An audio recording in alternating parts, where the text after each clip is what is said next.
So, Final Fantasy VII. I fear I'm going to disappoint some people when talking about this game, because there's been a strong impression for a very long time that FF7 is a lot of people's favorites, and there's nothing wrong with that, I might add. There's always a degree of of tolerance, of understanding for different people having different preferences and having a different favorite. It is also worth noting that most people I know in person that list 7 as their favorite have only played a handful of the FFs, and so obviously, of course, they have a degree of variation on preference. But my point I'm trying to get to here is FF7 is not my favorite. It is in fact number the 3 slot. One thing I do want to be completely honest about, though, and this is relevant to the review that I'll be getting into here, I will be reviewing FF7 as an aggregate. I will be taking into account all of the supplements, Dirge of Cerberus, Before Crisis, Crisis Core, and Advent Children specifically, in order to get a better concept of the game. Now, the main reason I'm doing this is because all of those, to some extent or another, even if it was only a minor thing, did add to FF7 as a story, as a construct, as a world. They helped flesh out the characters, and they helped to flesh out the setting. In only a few cases did they specifically affect the story. Obviously they did in some cases. But the point remains that so much of the background, so much of the lore, and again, a lot of the characters were much more fleshed out in the supplements than they were in the game itself. It is worth noting, looking back, that Sephiroth himself did not actually have a fairly large amount of characterization within FF7 proper. It was not until we started seeing him in other forms and other viewpoints that we really got to see more of Sephiroth and understand who and what he is. Now, the reason I bring this up as far as the favoritism thing is if it wasn't for all these supplements, FF7 actually would not take the number 3 slot for me. It would drop down to the number 4 slot. In my personal opinion, FF5 is a superior game on its own. But the various additional games did sufficiently add to everything, like I just said, to lift FF7 up another slot in that. That's just my opinion, of course, but I wanted to get that out there right at the beginning. If you don't want to hear me say how incredibly amazing this game is, even though it's not my favorite of all time, then you're watching the wrong review. I don't really have any complaints about this game per se, except for a few commentaries, which I'll get to later. But there is one other thing that is very relevant when discussing Final Fantasy VII. That is its insane commercial success. Final Fantasy VII, it has been questioned by certain people who don't know or don't think about such things. Why is it that 7 of all the games is the one that's the most popular? Why is it that 7's the one that's sold the best? Blah blah blah blah. The answer is actually very simple. Final Fantasy VII was the first Final Fantasy that they bothered to market properly, and I mean that basically sincerely. FF, 1, 2, and 3, when they came out anywhere other than Japan, were not the most well advertised games in the world, and they were not. They had a niche appeal, and there were people who knew about them, like myself, of course. But overall, it was not a very popular series. It was still considered the geeky in the corner kind of a thing. Final Fantasy VII was extremely well marketed. Came out on more or less a brand new system. The PlayStation was not that old when Final Fantasy VII came out. Really started using a number of facets, including nice graphics, good music, and interesting gameplay formats, which really helped to increase its appeal across a broader audience. On top of that is the fact that it was the first game that was actually called what it was over here in the States, And so, yeah, it was, in other words, done properly. It was done the way that the FF series should have been done to that point. It is, in my opinion, that if the Final Fantasy series had been properly taken care of in the foreign market, aka everywhere but Japan, it would have done much better prior to 7. Now, I'm not saying that 7's a bad game. I just want to stress this again. I know people get so defensive about this game.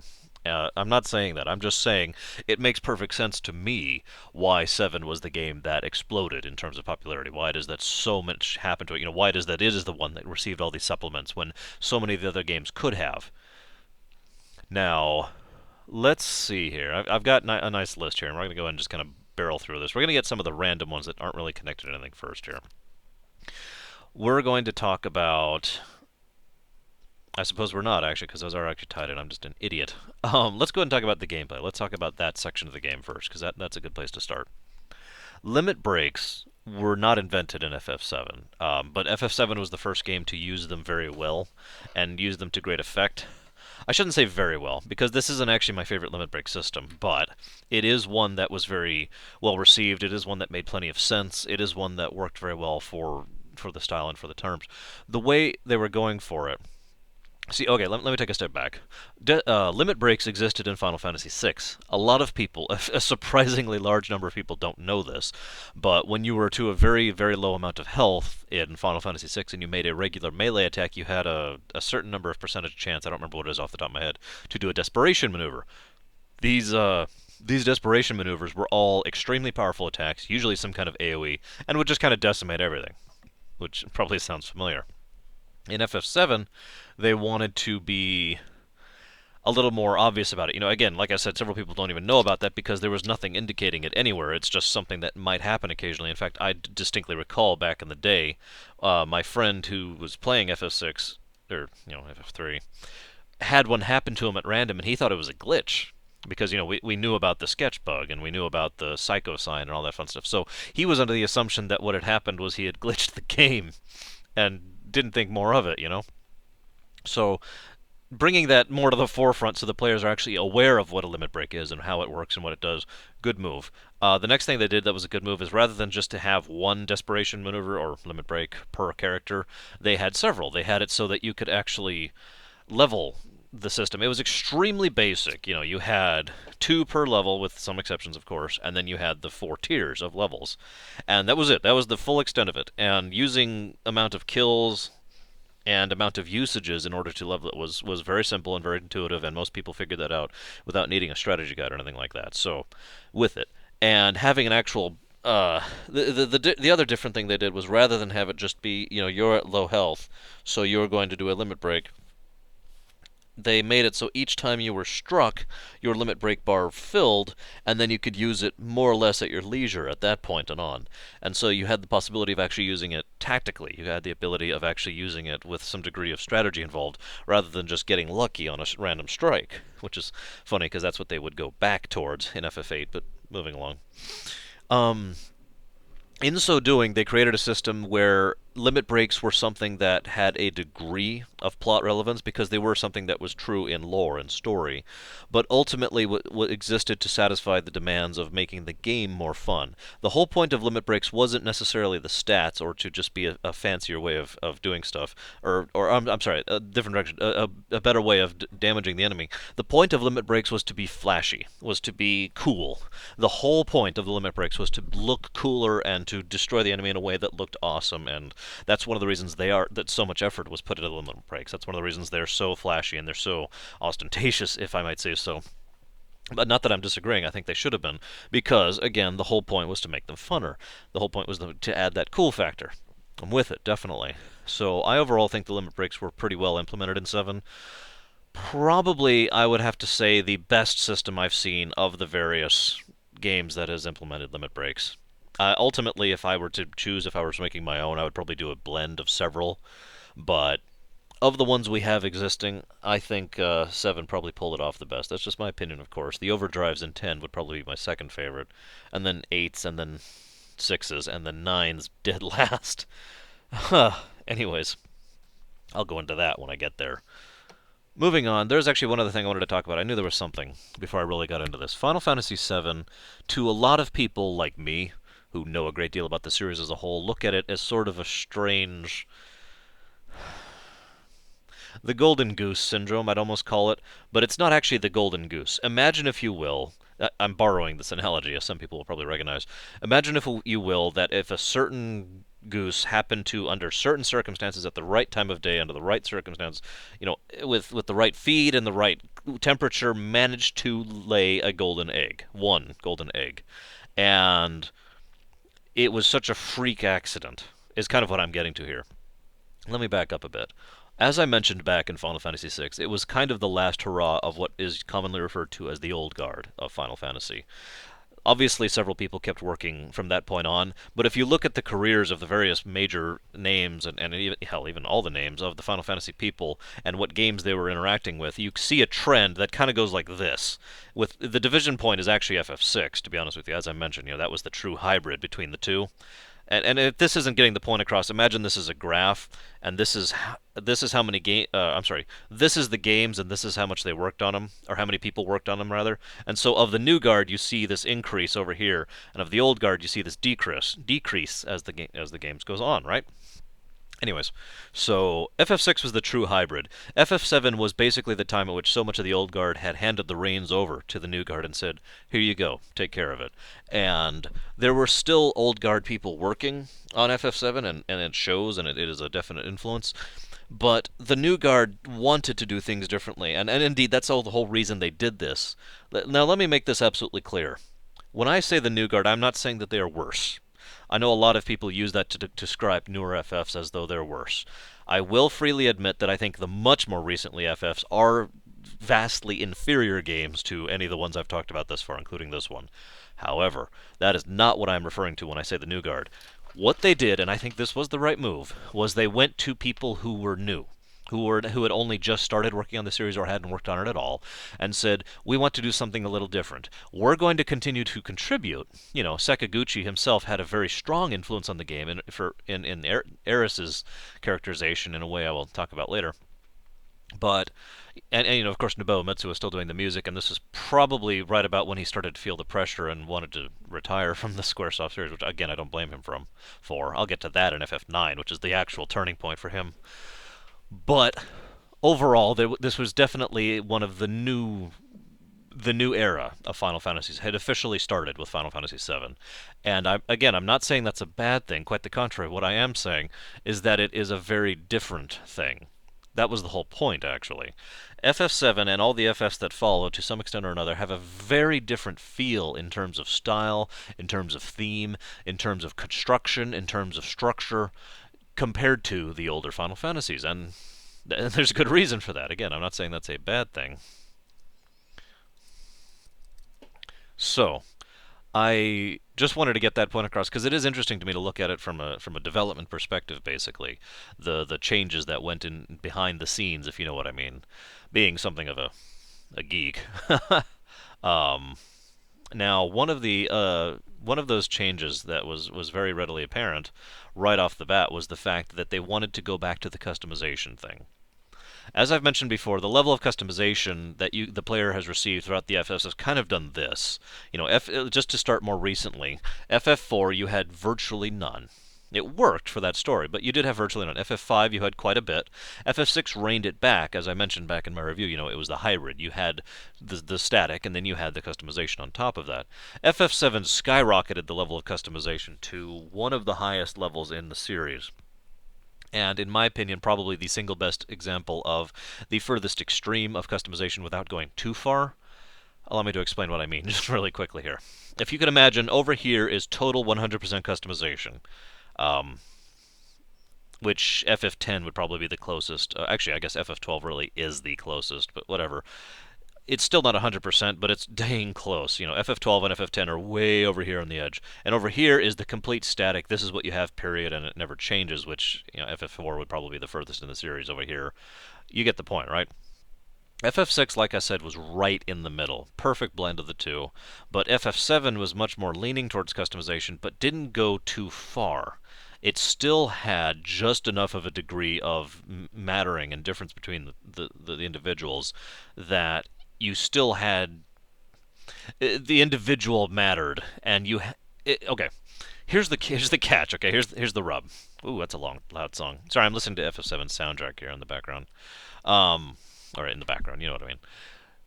The catch here is that you want to give the players the option to bring whoever they want in the party because they do so for story reasons or they do so for preference reasons. It's the concept is actually bring the player, not the class. This is actually what that's referred to as. That's been said many, many times in the MMO circles for anyone who's aware of that. But that is the general concept here. However, you can't go too far with that because what you do then is you reach for the other extreme and you make the point of bringing anyone separate irrelevant. So FF7 was a nice balance, I thought. It was right over here. There was still just enough of a difference that bringing Cait Sith.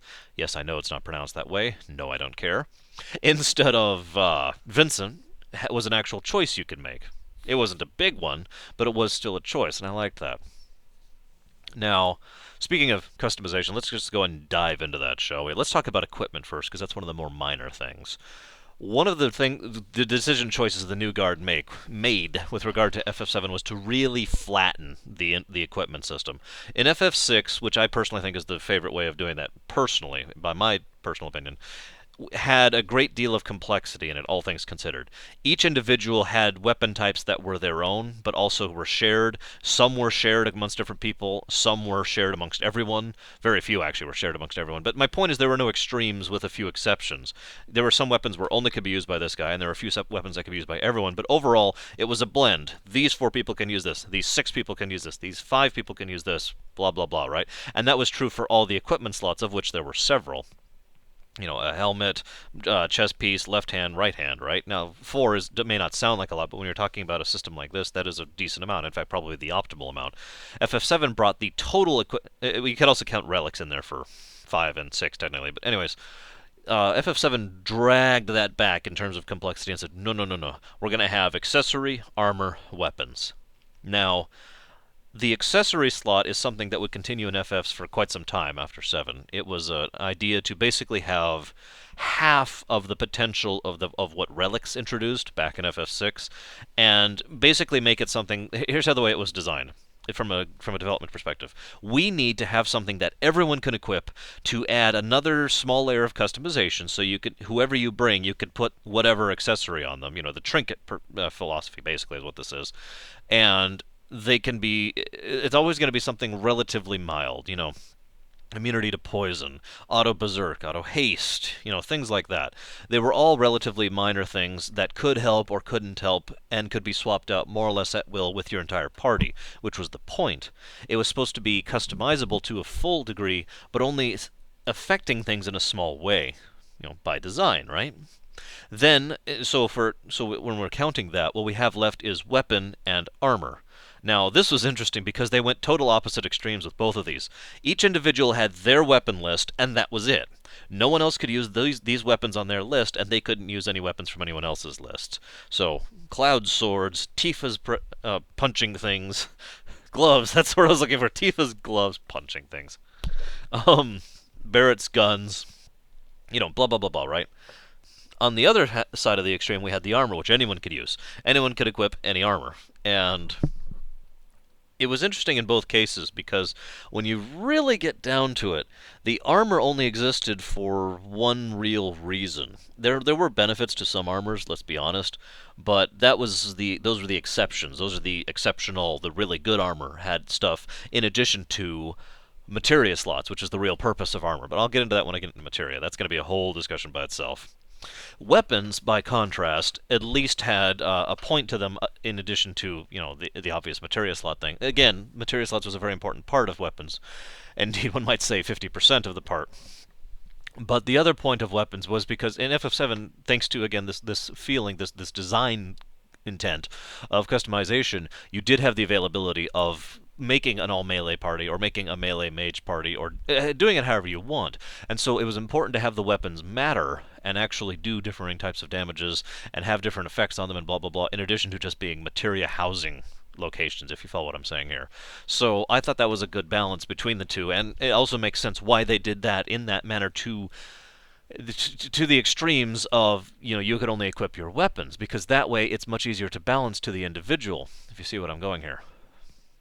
Now, I'm going to go ahead and talk about one other thing before I get into materia, and that would be the inventory. FF7 had a unique trick to its inventory, and it's one of the first ones to really do this. It's not the first one, but I just felt like mentioning it on its own merits.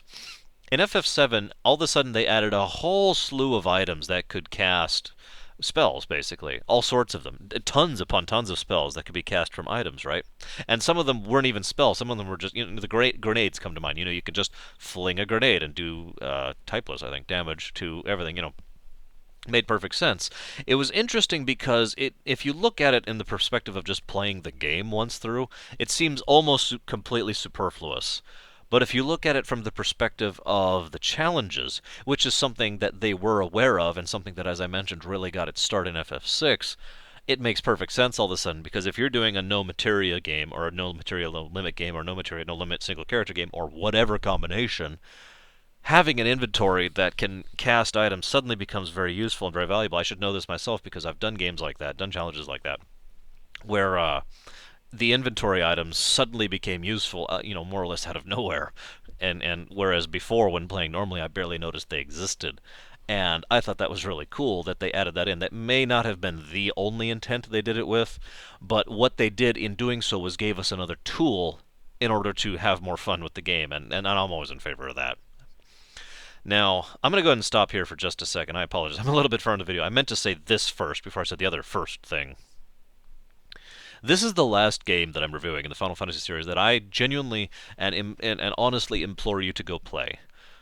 This is the last of the FFs that I would say truly deserves a playthrough, basically regardless of consideration. For anyone who keeps keeping track, that is 4, 5, 6, and 7 are the FFs that I think should be played through. Period.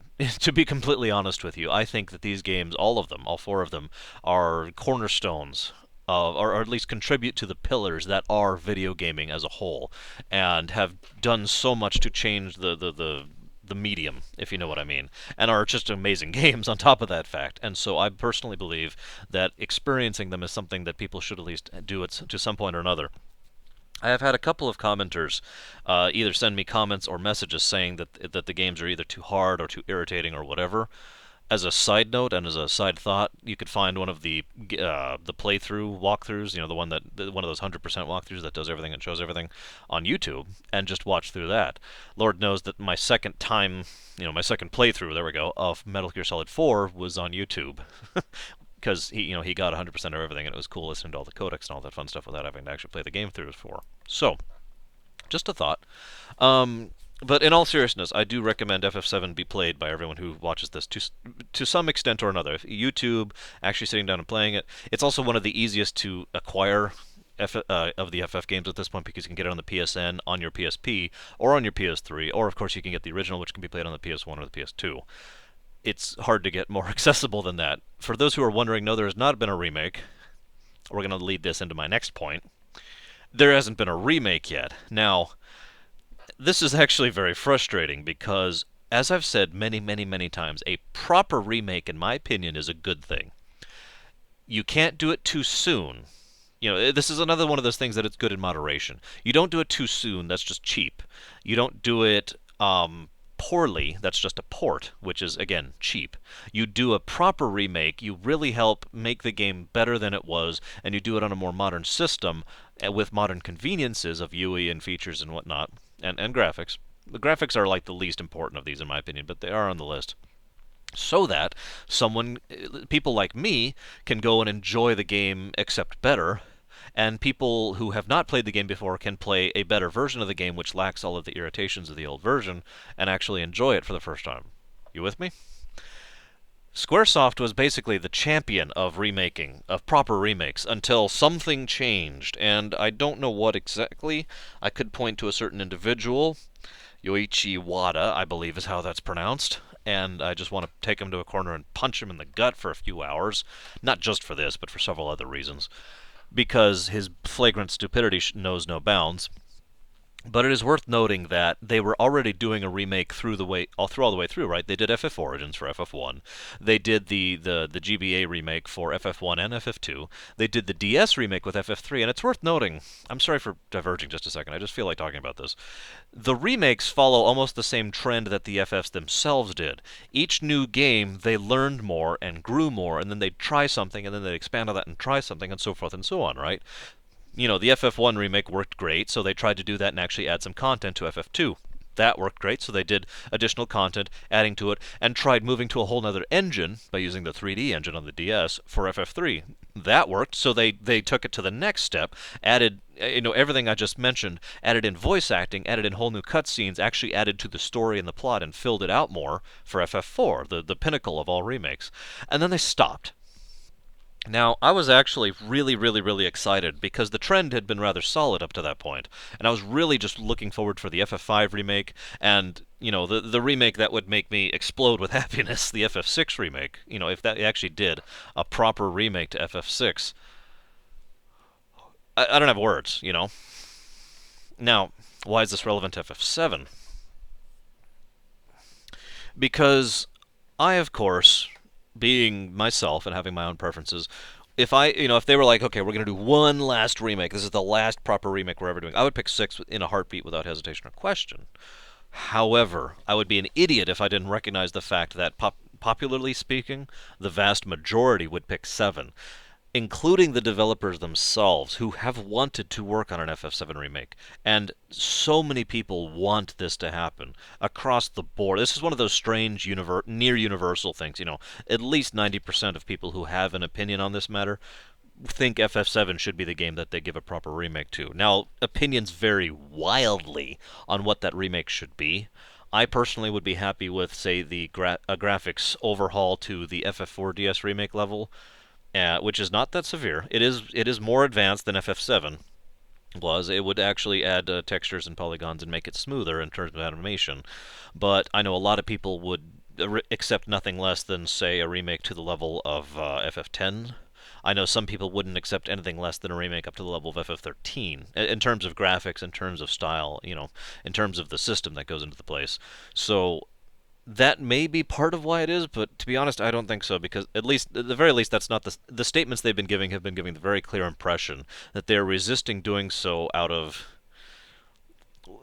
what I like to refer to as corporate stupidity. And I'm sure everyone knows what that is to some extent. Obviously, I have a rather personal experience with corporate stupidity, but everyone knows what that is to some extent or another, and that is my biggest belief as to what the problem is and why they haven't done this yet, why they haven't even started yet, at least not that they've said. And this whole FF7 on the PC, with no changes except they had an achievement system added in, was actually just kind of a slap in the face, considering, I don't know how many people know this, that announcement came out only a few days after the announcement that they were absolutely not remaking FF7. And then they announced that. That literally was a slap in the face. I can't believe they did that. Let's go ahead and move on. I apologize for the derailment. Let's move on. Let's go back to talking about how awesome this game is. Although I guess that is kind of what I was saying, wasn't it? Because it is an awesome game, darn it. And I can still go back and enjoy it. FF7 is one of the extremely small number of games that I've purchased twice. Once I bought it back on the PS1 when it came out, and well, actually a little bit after it came out because I was in a bit of a job situation at the time, but whatever. And once again on the PSN because I wanted it on my PSP. And I haven't regretted that at all. It's complete port, mind you. And knowing me, you should understand why I have to mention that, because it is actually the only time I've purchased a port for the sake of having a port, because FF7 was a good enough game that having a portable copy was something that was worth it to me. It was worth the $10 to me. Yes, God, please. You know? So, I just wish they would let me give them my money. If you follow what I'm saying. Anyways, let's just move on. Mini games. FF7, again, this is the new guard really showing their chops. The new guard wanted more optional stuff, but and I could almost imagine the conversation. The old guard is like, well, we've been doing optional stuff. And the new guard is like, yes, you have, and we love it, and we're going to keep doing it. And they did, by the way. I will freely admit, the new guard, through many of the FFs that followed, did keep doing the optional cutscenes, optional lore sequences, optional areas with bonuses to items and equipment and characters and all that stuff. Definitely kept that going, and props to them for that. But what they wanted was essentially mini games, things that weren't really related to the plot, things that weren't really the same system as the plot, and that you did more or less for fun. There were usually rewards to doing so, but those rewards were only about half of the reason why you did them. The other half were to have fun, and FF7 just kind of exploded in that thing. We had I just feel like talking about a few of these, if I may. First of all, the most obvious and most well-known one is the chocobo racing. Um, Excuse me, the chocobo racing was the whole chocobo minigame. I shouldn't even call it chocobo racing because there's more to it than just the races. But that whole minigame from ground up was actually surprisingly fun, and it's really strange and hard to explain to someone why it was so fun, why it was so enjoyable given the circumstances. Because ultimately it was somewhat simple, yet.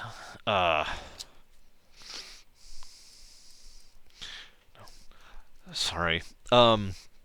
It was nevertheless very It just had a certain appeal. I do distinctly recall one playthrough. I had sat down. I've replayed FF7 a lot. One of the playthroughs I was going through, I was like, all right, this playthrough, I'm just gonna go hog wild on chocobo racing, and so I just kind of blitzed through the game until you get the airship and can actually start breeding your own chocobos and all that. And then I just kind of stopped for like 3 weeks while I just did chocobo stuff. Not really even to get the awesome chocobo, you know. I mean, yes, I did do that, and I did get my awesome, incredible Chocobo, and I did fight Black, whatever his name is, the guy on the Black Chocobo, who's an awesome racer, and you fight him every night. You know, it was just fun. I just had a great time. I really don't have a better way of explaining that, but the lasting appeal of Chocobo racing is something that needs to be mentioned because I'm not the only one who felt that way.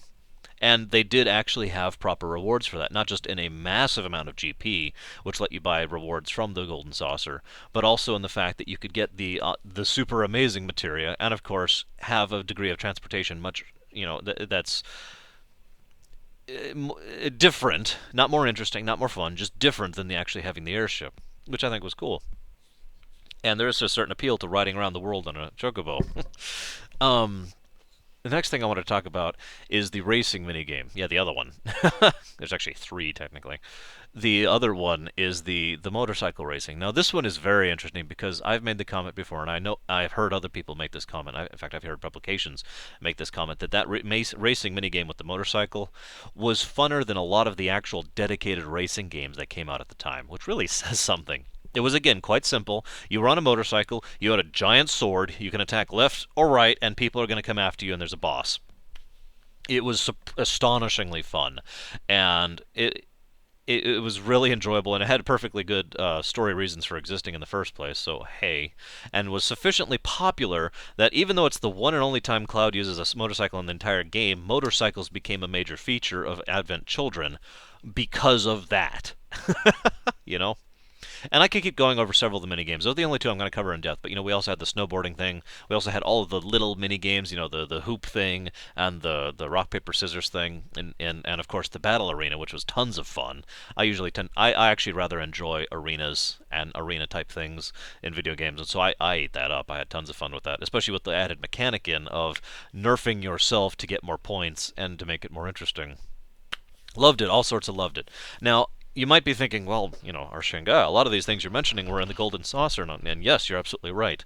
That, I think, was also a good move. Not all of them were in the Golden Saucer, and several of these had an initial, like, for example, the submarine section didn't open up until, oh, that's another excellent example, by the way. Very fun minigame. I actually should have mentioned that as well, but anyways.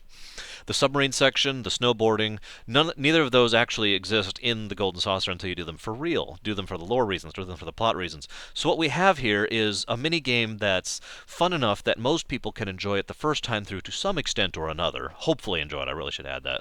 Hopefully enjoy it. And the people who actually really liked doing that can go back and do it again for fun, basically. For no other reason, really, because the rewards for that are minuscule. But you can go back and just have fun with it. And, darn it.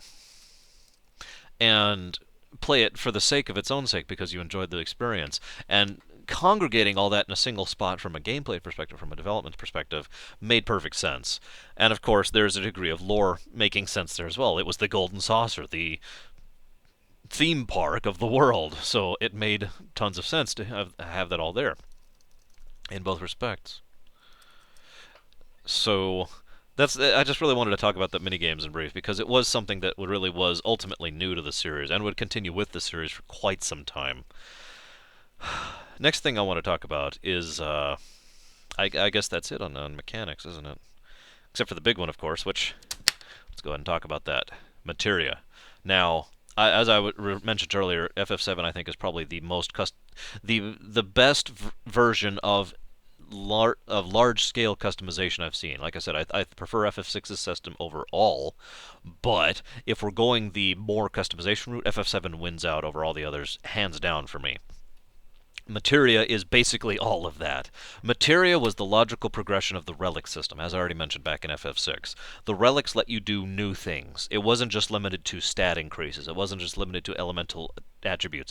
They could do all sorts of new, completely different things with the code with relics, and that is exactly what they did with Materia. Yes, of course, they were still the ones that just gave you spells, because that's how that worked, and I'll get to that in a moment. But the death blow one, almost all the yellow materia for that matter, almost all the pink or whatever color it was materia, the support materia, all the linking materia, which I'll get into that as well. All of that was designed to make you be able to do so much above and beyond hitting A and attacking or hitting A and casting. They wanted you to be able to do more, not only to have more variety, to have more options, but to have more fun as you're doing it. Because let's face it, no matter how awesome your story is, if you had a combat system where your options were fight and spells and that's it, at some point or another that's just going to get boring. At some point or another the fights are just going to be like, okay, if you follow what I'm saying here. Now, the linked materia thing was an absolute thing of amazingness. What we had there was the very first example in the FF series of the Magic the Gathering clause. And for those of you who don't know what I'm talking about, Magic the Gathering is a card game, which you should know about if you're watching my channel. No, I'm kidding. But in all seriousness, it is a card game that has a theorem all to itself, which basically has to do with unique combinations to produce interesting results. I'm not going to give you any examples right now. I'm not going to go into full MTG geek mode here. But anybody who has played the game knows exactly what I'm talking about. Yes, you have a card that can do 2 fire damage when tapped, right? Okay, sure, fine. Obviously not fire damage, 2 damage for 1 fire mana when tapped, okay? Right? Yes, I know it's red mana, shut up. My point I'm trying to get here is that that card by itself isn't that interesting. But what was interesting is how many other cards you could play on that card, or in addition to that card, or in response to that card. And what you have is the combo system at that point. A combo system is one of the most hideously, insanely ludicrous ones to design because of its mind-boggling, bewilderingly level. I can't overemphasize this. The bewildering level of options, of possible combinations there are. Simple math will show you that. I'm not going to go into numbers right now, but if you have 10 cards and they could all interact with each other in some way or another, what you have is a gigantic number of combinations from 10 cards. Now imagine you have a few hundred and you see the point. And FF7 did exactly that. It had 89, I think, materia? No, I think it was more than that. There was a lot. There were quite a few pieces of materia, and virtually all of them could be interacted with one another in some fashion to produce some effect. And so you had, for the first time in the FF series, not just customization, but the availability of true customization, which is to say player thought up combinations that the devs probably never thought of, or never were prepared for at the very least. One of my favorites that's actually relatively simple by most standards was one that was, I gotta think of the actual specifics. It was like, Comet linked to... I can't actually remember the full thing, I apologize. It was like Steel as well, or no, it was Attack as well, linked to Comet, which was linked to Counter Magic, which was linked to Initial something, first cast, and of course Death Cast. So like, what would happen is you fling Meteor, and then attack, and then fling Meteor again, anytime they attack you or even look at you. Oh, and of course you had cover materia, so they would be hitting you instead. And you just... incredible system. I apologize for my lack of specifics. I don't remember the specific combo off the top of my head right now. But that's the kind of thing you could do with this system. And the blue materia is responsible for almost all of that because of the linking system, because of the way you could actually link one piece of materia to another to produce a result. Some of the most incredibly basic ones come to mind immediately, like linking... Typhon, I believe it was, or maybe it was the other one, the Cauldron guy, Hades, or whatever it was, and linking that to added effect and putting that on a weapon. And all of a sudden, you have the ability to do like 6 status effects on every hit. And then, of course, you could just have, double cut or slash all or whatever, and shwa, and everyone's all of a sudden poisoned, blinded, sleeping, frogged, That's a very simple combination. That's like a 2 or 3 materia at most combination, and yet... it was awesome. And so that was an absolutely glorious idea. And that combo thing is very important because, as I mentioned earlier, FF10 and FF12 both trounce FF7 in terms of true customization because you could change anyone to anything. In FF7, you had combinations within the system, within the materia, and that's something the others lacked. And that by itself is why that combination system, that MTG theorem, is one of the reasons I absolutely love FF7's materia system, and one of the reasons I've used it myself in so many other my various D&D games. In fact, in the game I'm using right now, I'm using a materia system. because I love that. I love that combination thing. I love the possibility of different stratagems and so many different options you can do. I love that the level of creativity that goes into that. I also want to talk about the using magic in the materia was a very interesting system because it made perfect sense in the lore, and this is important. Materia is another one of those things that is in lore. It's not just a gameplay mechanic. And so it is stated several times that they consider using materia to be a bad thing, even though it's relatively common, especially in of the Shinra Corporation within the Shinra Corporation, but they accept it because what they feel they're doing is borrowing the power from the planet, because that's what materia is basically borrowing the knowledge and the magic of the planet in order to do things, because they have every intent of basically giving the materia back to the planet, abandoning it at some point in time, and we see that this is actually true in future games and in the movie, but the the way they did that in lore makes perfect sense, and thus having it so that the spells you learn are actually on the materia was a brilliant idea for lore reasons and for the gameplay reasons, because what you have here now is the option of having a materia mule whose only job is to have a bajillion green materia on him, who is leveling all of them at the same time and is nerfed into hell and back for his statistics, which is another thing I didn't mention yet. And you can then distribute them to whomever, because the spell you learn, for anyone who doesn't know what I'm talking about, is actually learned on the materia here, right? This actually has Bolt 1, Bolt 2, and Bolt 3. I don't. Now, when I equip this, when I put this piece of materia on, I suddenly know Bolt 1 and Bolt 2 and Bolt 3. But if I were to put this on, if I was to give this to someone else and they were to put it on, they would know Bolt 1, 2, and 3, and I wouldn't anymore. It was the exact opposite of what they did with Magicite, and for its own reasons, for its good reasons. Because, again, the mule thing, like I said, but it also gave you options. It encouraged, I should say, a degree of balance, because otherwise you have too much temptation to just load everyone down with everything you've got.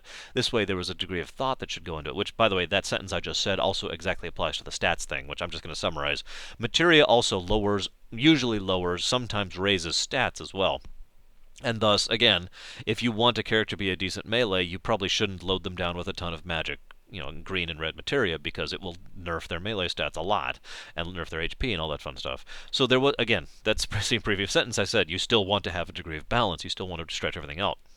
Brilliant system, absolutely brilliant system. I love it, and I wish they'd do it again. Now, let's go ahead and discuss the story, which is the other half of this review. Let's go ahead and talk about the themes of Final Fantasy VII. The first and obvious theme is one I'm going to go ahead and discuss in brief. That is the theme of the planet, or if you prefer, for lack of a better word, to call it reincarnation. It's actually reincarnation is not what I want to call that. I'm sorry. I have a better term for that. We're going to call that the cycle of life. It is in FF7. There is a degree of cycle of life in real life, ignoring all possible spiritual and religious overtones here. In all seriousness, in base biology and in base physics, we have a cycle of life here in real life. Predators eat herbivores, eat plants, eat the bleh, word, the detritus left over by previous things, and it kind of loops, right? And this is true in a lot of aspects of real life. So the cycle of life is not exactly an alien concept. In FF7, they take that to a literal degree, where you die and your everything, not just your materials and your the molecules and compounds that make up your body, but your actual existence becomes energy, goes into the planet, and is distributed back to come back out as whatever, as a tree or a plant or whatever. So the cycle of life was made literal in Final Fantasy VII. This was done partially at Sakaguchi's request for the reason I'll get to finally when I start talking about Aerith. But doing that in a literal sense suddenly creates a very violently different sort of setting, if you really think about it. Because in that sort of setting, reincarnation is not just true, it is an absolute. Everything is reincarnated back as something else. Nothing is wasted. What we have here is a system of 100% efficiency. No more and no less until the Shinra come along, but I'll get to that in a moment. So that is one of the biggest, strongest themes in the game, for the reasons of the fact that it was designed to be almost a source of comfort. The thought that if someone is gone, if you have lost a loved one or whatnot, even though they are gone, even though that person is dead, something of them remains, and you know that. In an FF7 setting, you do know that for an absolute certainty. They are still there. Now, yes, of course, not every individual in the FF7 world knows about the live stream and its intricacies, but for anybody who does know, the knowledge is there. They are still, at least in pieces, somewhere in the world still going, and they will continue to be forever, just as indeed I am now, since I wasn't always this person. Previously I was a tree or whatever. You get the point across. It was designed to be a source of comfort, a source of certainty, and peace, actually, is the word I want to go for here.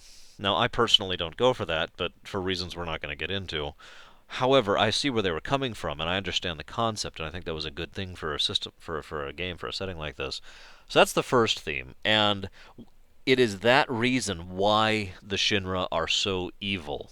I don't know how knowing they were, knowledgeable they were about what they were doing, but I have to imagine that they did know what they were doing. They did know what Mako was, and I want you to think for a moment about the literal reality that what Mako is and what the Shinra Company are doing is ripping people's souls out of the cycle of life and using them to and burning them out, erasing them in order to power your car or your light or whatever.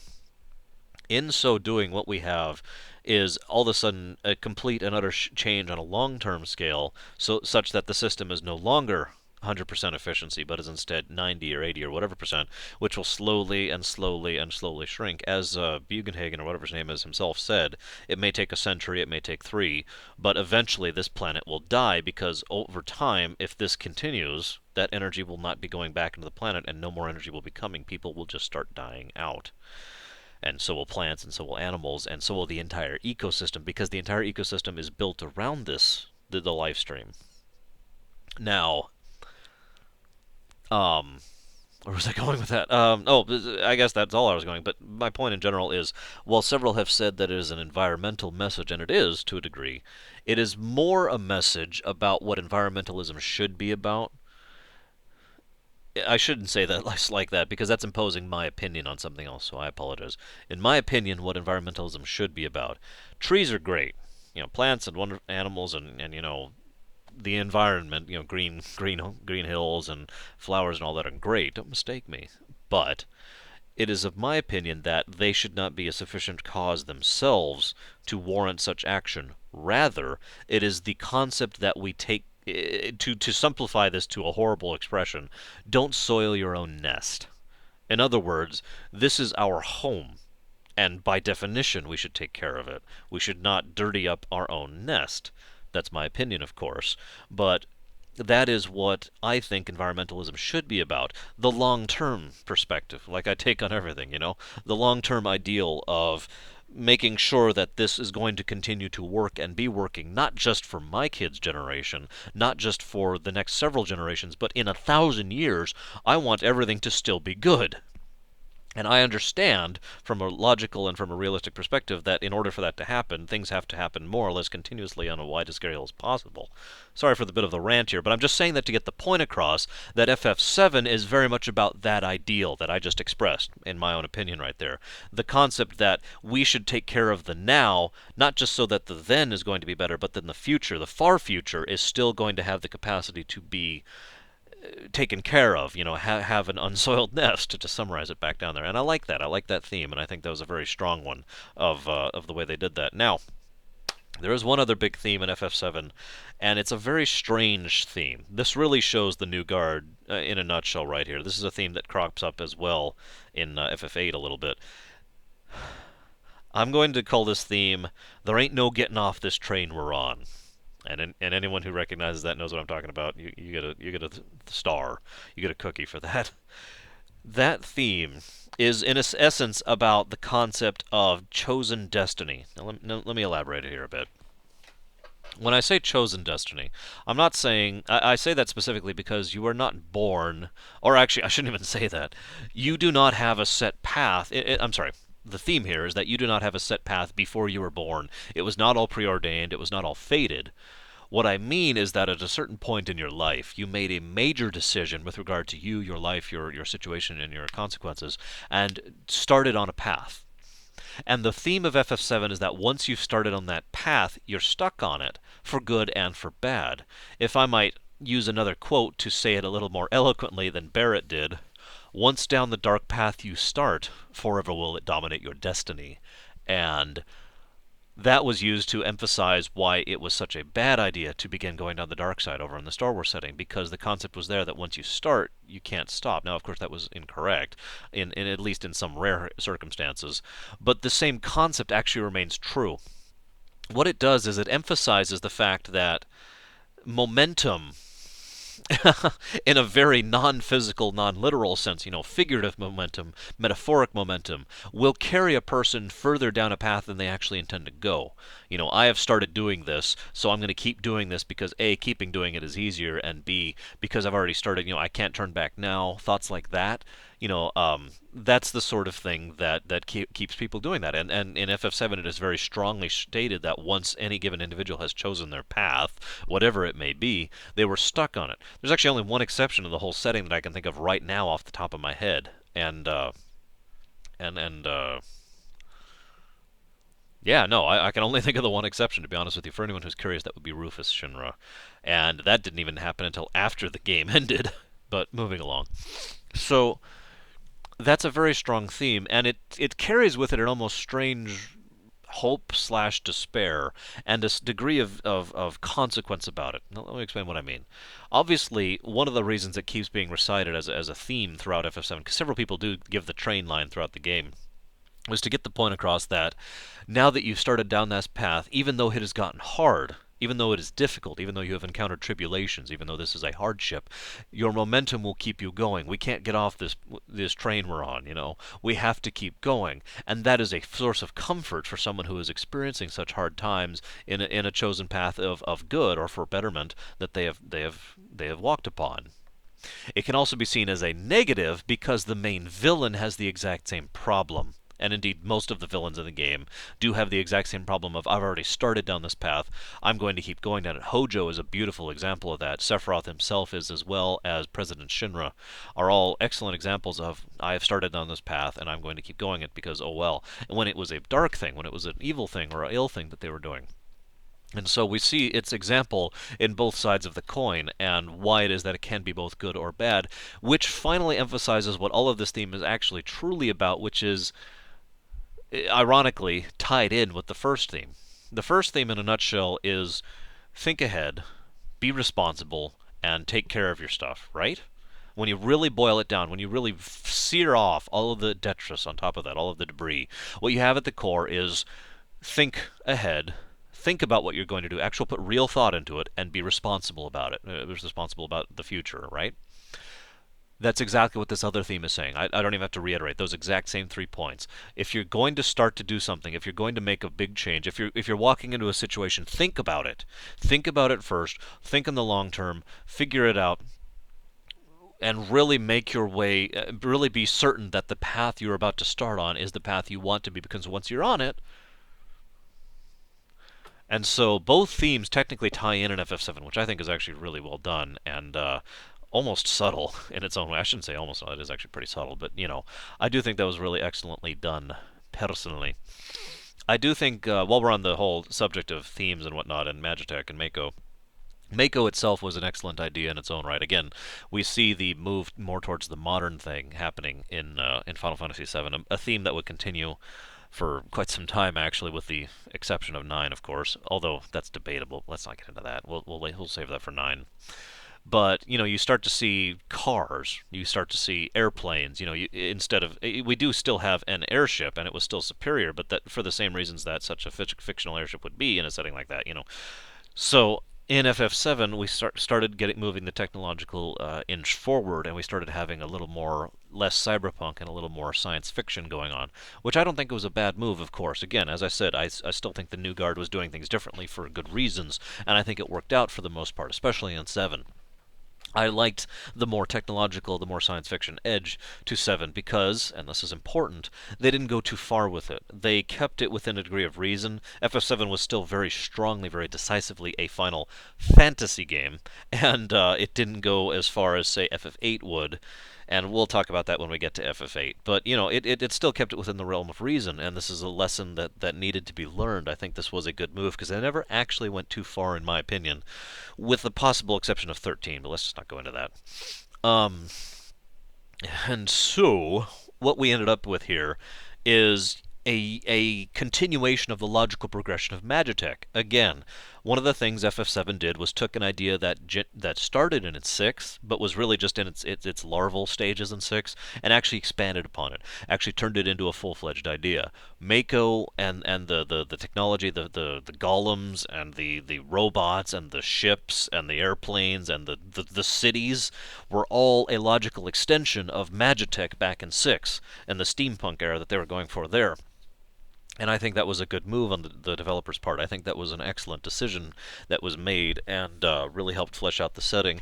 And this is important, gave it a different feel to the Final Fantasies before. Because one of the things, I've kind of hinted at this before, but I don't think I've stated this outright. They wanted FF7 to feel like the new FF7. I'm sorry, the new FF7. They wanted FF7 to feel like the new Final Fantasy. They wanted people to get the point across that this was where the series was going, because they were handing it off to the new guard. And they wanted people to understand and hopefully like where the series was going. And there was also a lot of exploratoriness. You know, there was a lot of experimentation going on, because they weren't 100% sure people would like FF7, and its incredible success is what led us to, you know, FF8 and FF10 and FF13, for good and for ill. But that usage of that as not just as a way of enhancing the setting, but as an absolutely critical and integral point to the plot, just like Magitech was in 6, was an excellent idea. It was an excellent addition. I think it was the correct thing to do. Now let's go ahead and look at my list here. What have we got next? So there was one other problem with FF7, and it's kind of funny because this was the first time they tried to fix it, and they failed. They didn't finally succeed till 8. One of the problems the Final Fantasy series had in FF1, FF2, and FF3 was when they came out in other countries, the translation, especially in America, the English translation was bad. And as I've said before many times, you just lacked the ability to understand what people were saying or what was happening in a scene, you know, things like that, right? It wasn't until remakes came out where they actually had proper translation that we had an idea of what happened in certain scenes, you know?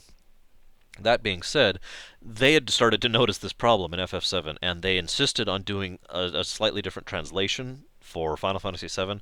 The problem was what Woolsey? Ted Woolsey, who had done the previous ones, he had done. I don't mean to disrespect the man, but he had tried to do a stylized translation of the intent, and he simply failed every now and again. You know, nothing against the man, but that's just the truth of the matter. What they did with FF7 was they tried for a literal translation, which is as bad, if not worse. I would personally think it is worse because so much of FF7 was literally translated, and literal translations don't work. Anybody who knows anything about languages and knows about how knows about translation, anyone who knows anything about that knows you just can't do that for the most part. You know, 80% of the time you're going to completely and utterly miss the point of whatever you're trying to say. So FF7 had the same problem the previous ones did, except actually worse. It was all over the place. This is another excellent reason FF7 needs a freaking remake, because, as I said before, so much of the expansion of the setting and the characters happened in the supplements, and one of the main reasons for that was because they were translated properly, and we were actually able to hear their lines and hear connotations and hear, you know, not hear literally, I mean, obviously they were voice acted, but I'm talking about the written dialogue. We actually were able to receive subtleties within the dialogue rather than trying to figure out what they're saying at all. You know what I'm saying? This was a big problem for FF7. It's unfortunate, but it is good that they finally fixed it with 8, and who knows, maybe they'll remake 7 someday when the sun explodes. One other little section I want to talk about here is Avalanche, and this is actually going to go into the villains really quick. Not the villain, that's always saved for last. Avalanche is very much expanded upon in Before Crisis, and so much of FF7 makes a lot more sense in light of what happened in Before Crisis. To summarize in extreme, Avalanche was a hideously evil, psychotic terrorist organization, actual terrorist organization, back in Before Crisis. This is why a group that consists of like four people who is clearly good intended and trying to do better and actually help the planet in their own minuscule ways and feels a little bit more like not to sound unkind, but more like a hippie trying to save the world by not wearing a certain type of clothing, rather than what everyone else was portraying the group as, which was a terrorist organization. Now, to qualify my earlier statement, I have nothing against you if you choose not to wear certain leathers or whatever, because it'll try and if you're trying to help the world or because you oppose it. I have nothing against that. My point I'm trying to get across is that you are ultimately not having that large of an impact on the world. And if for example, a group of four individuals, I hate to say hippie because that sounds like being detrimental. My own mother was a hippie. I have nothing against that. But if four individuals wanted to stop wearing leather, for example, in order to protest that, and the U.S. government said, stepped in and was like trying to have military response to this sort of thing. That's kind of what Avalanche felt like in FF7. The Shinra's response to Avalanche was so far out of proportion with what they'd actually accomplished, it was strange. Now, you may be already saying the argument, well, what about the bombing of the reactor? That's an interesting point, because that wasn't Barrett's plan. That wasn't any of their plan. Barrett found that in the plans of the original Avalanche, which also explains why they did that once, ever, and then completely failed to do that a second time on several levels, and then never did anything else like that ever again. It really helps explain a lot if you think about it, because getting back to my original point, Avalanche, back in Before Crisis, was a fully militant, fully violent terrorist organization that was actively killing and bombing and trying to destroy a lot of things, because their goal was the extreme of what the actual FF7's Avalanche is, which is to say, they wanted everything I said earlier, right, about the theme about taking care of the planet and taking care of, our own nest and not soiling it. They believe that humanity, especially several of the individuals, believe that humanity itself was a problem, and therefore everyone had to die in order for the betterment of the planet, because the planet was more important than people, which I think is going way, way, way, way too far, personally. So that organization and its violence and the things that it went through, it's also worth noting that that organization is basically the reason the Turks, which were previously a large organization of about a company's worth of individuals, shrunk down to the point where there were three of them, and then later four. So that that is a threat to be taken very seriously. Why do I mention this? Because throughout FF7 we see Shinra's I shouldn't even throughout FF7. Throughout the beginning of FF7, throughout the very beginnings of the game, especially the initial midgar section, which I'll talk about in a minute, we see Shinra reacting, both the president and the corporation as a whole, reacting in extremely, almost disproportionate ways to Avalanche the group. Now, it is very possible and indeed probable that this was not planned, that this is them retconning it to make it more sense, that rather what they were trying to show was just how evil the Shinra Company was. And somewhere along the line, someone decided that that wasn't a good view and they wanted to add more gray to it, and I actually approve of that. You know me, I like gray in my stories, at least to a certain extent. And so, rather than having the Shinra Company be pure evil, what we have is a Shinra Company who thinks they've defeated Avalanche because of the end of Before Crisis, and you don't hear anything from them, and all of a sudden Barrett comes along and blows up the reactor and takes credit for it, and then Shinra flips out. I mentioned this specifically for a single scene that really, really changes the view of this scene. The scene where they drop the Sector 7 plate.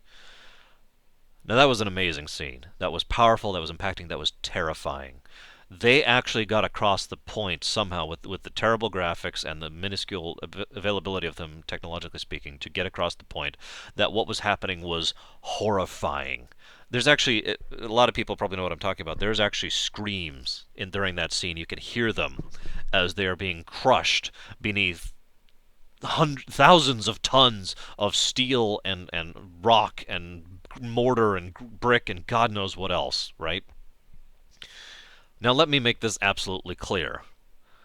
I don't think a damned thing justifies doing that unless we're talking about the extreme levels of threat, which, frankly, FF7 never actually faced. Even dropping that to stop a weapon would at least make me try to consider other alternatives first. However, in the original FF7, that was done purely to show how evil Shinra was. When you look at it a second time, having seen Before Crisis, you realize the truth was that Shinra was terrified. President Shinra himself, especially, was absolutely horrified. And in the original, you see him looking down as the opera's playing, and you think, oh, it's just an evil bastard. And in the second one, you look him seeing down, and you see a whole different person there. You see someone who is looking upon with, maybe I'm reading too much into this, but looking upon this with grief and horror and terror and just this mind-shuddering fear, and he has done something absolutely atrocious out of sheer horror because because he thought it would wipe out Avalanche, and he knew what Avalanche was capable of, or rather what the old Avalanche was capable of, and did not want to see those days return, especially given that Shinra Company had been on a decline for several years in terms of power and capacity. So, I just wanted to mention that because it really does add a layer of dimension to the game, and in fact is kind of what I meant earlier about the whole supplements thing. If not for Before Crisis, we wouldn't know any of these things, and it would just be another scene which frankly would not have anywhere near the potential and the impact that it does. Now, let's go ahead and talk about the midgar effect, which is another thing I want to talk about before I continue on. The midgar effect is what I call it, even though other games have done it. In any given game of any type, really, you have a sort of a structured story to it, right? You usually have a prologue. You usually have a first segment, which is however many acts long, and then you usually have an interlude, and then you usually have a few segments, or a second segment, I'm sorry, which is however many acts long, and that can continue repeatedly until you get to the finale and then the epilogue, right? That's pretty standard across fiction in general, across all mediums of entertainment. The prologue in most video games is usually around a couple hours long at the outside, usually an hour long, because it's supposed to be just long enough to get the point across, lay down the ground rules, help you understand who you're dealing with, what the characters are, what the setting is like, and all that fun stuff, and give you a chance to really be interested in the game, but not too long as to kill your interest in the game as you're waiting for the game to actually start. Some people have complained about this, and I don't blame them, but I actually really enjoy the Midgar effect because in FF7, the prologue doesn't end until you leave Midgar, which is really far into the game. As far as 9 hours, I believe, is my furthest out record. Although I've heard of people who take 10, 11, 12, 13 hours in order to get out of Midgar, and that's perfectly understandable. It's a huge, huge section of the game.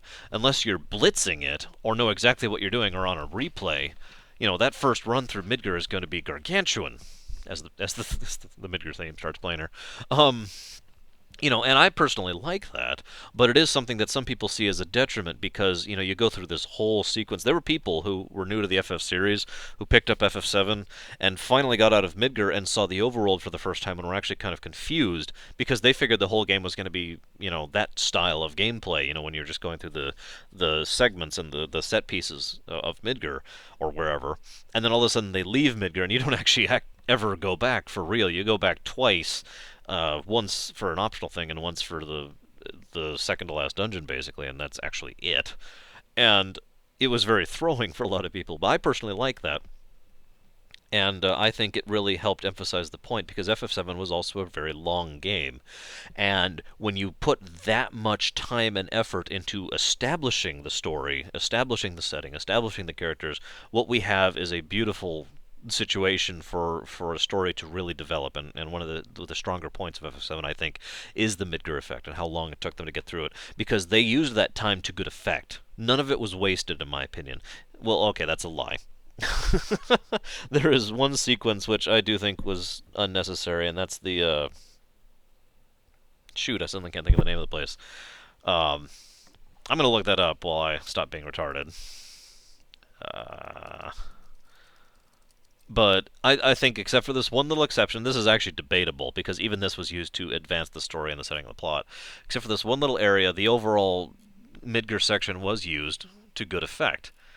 But, hang on just a second here.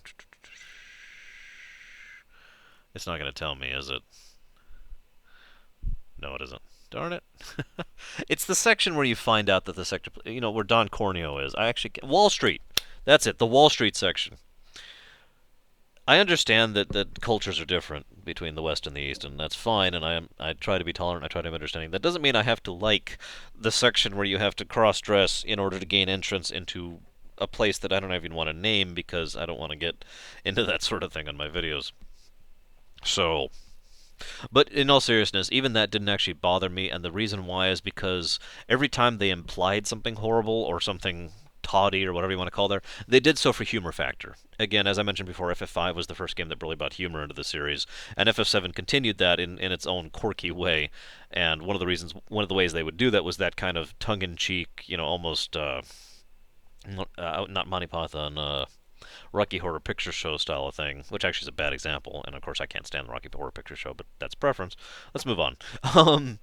But let's go ahead and get on to talking about Shinra, President Shinra. Now, we learn a decent amount about him, despite the fact that we only actually meet him 3 times in the game. We do learn a fairly large amount of him based on his activities, based on the results of his actions and the way he runs the company. What we have is an interesting picture. I call this the Luthor effect from Superman, although that's only true depending on the writer as usual.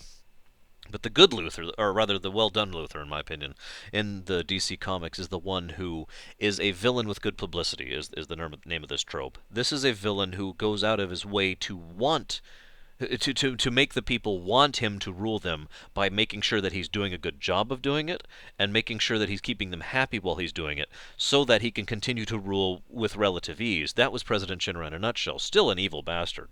Even if you consider the supplements, he's still an evil bastard. He is still selfish, he's still self-interested. He still saw, just to make the point across, nothing wrong with destroying the planet in the long-term sense in order to, as Barrett puts it, line his own pockets with gold. He was fine with that. But what we do see is someone who is a very intelligent villain. President Shinra kept the Shinra Company going for a very long time, rose it up from virtually nothing in order to actually to the point where it could declare war. The company could declare war on another nation and conquer it and take over the planet and effectively rule the world. And managed to do so even with a few exceptions, more or less with the blessings of the world as a whole, because he spent so much time and money and effort and research and development on improving the daily lives of all the people who were under him. Like I said, a very intelligent villain. By contrast, we have Rufus. Now, Rufus, I've heard a lot of debates as to what's up with Rufus.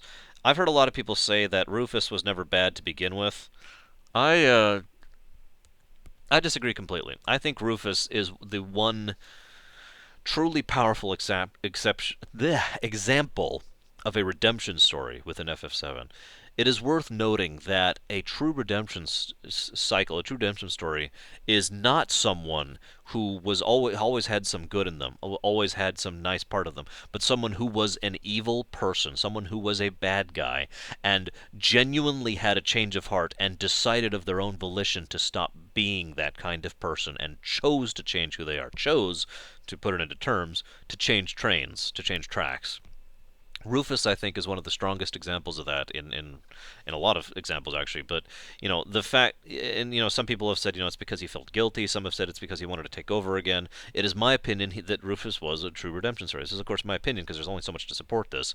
But the supplements, several of them, very distinctly show Rufus's new personality and how he thought of things and how much effort and how much time and money and facilities he was putting at the back of fixing the planet. And I do mean the planet. That's something to be. There's something to be said for that. Even in a video game, even in a fantasy game, trying to affect the world on a global scale is not exactly a small endeavor. If you understand what I'm saying here.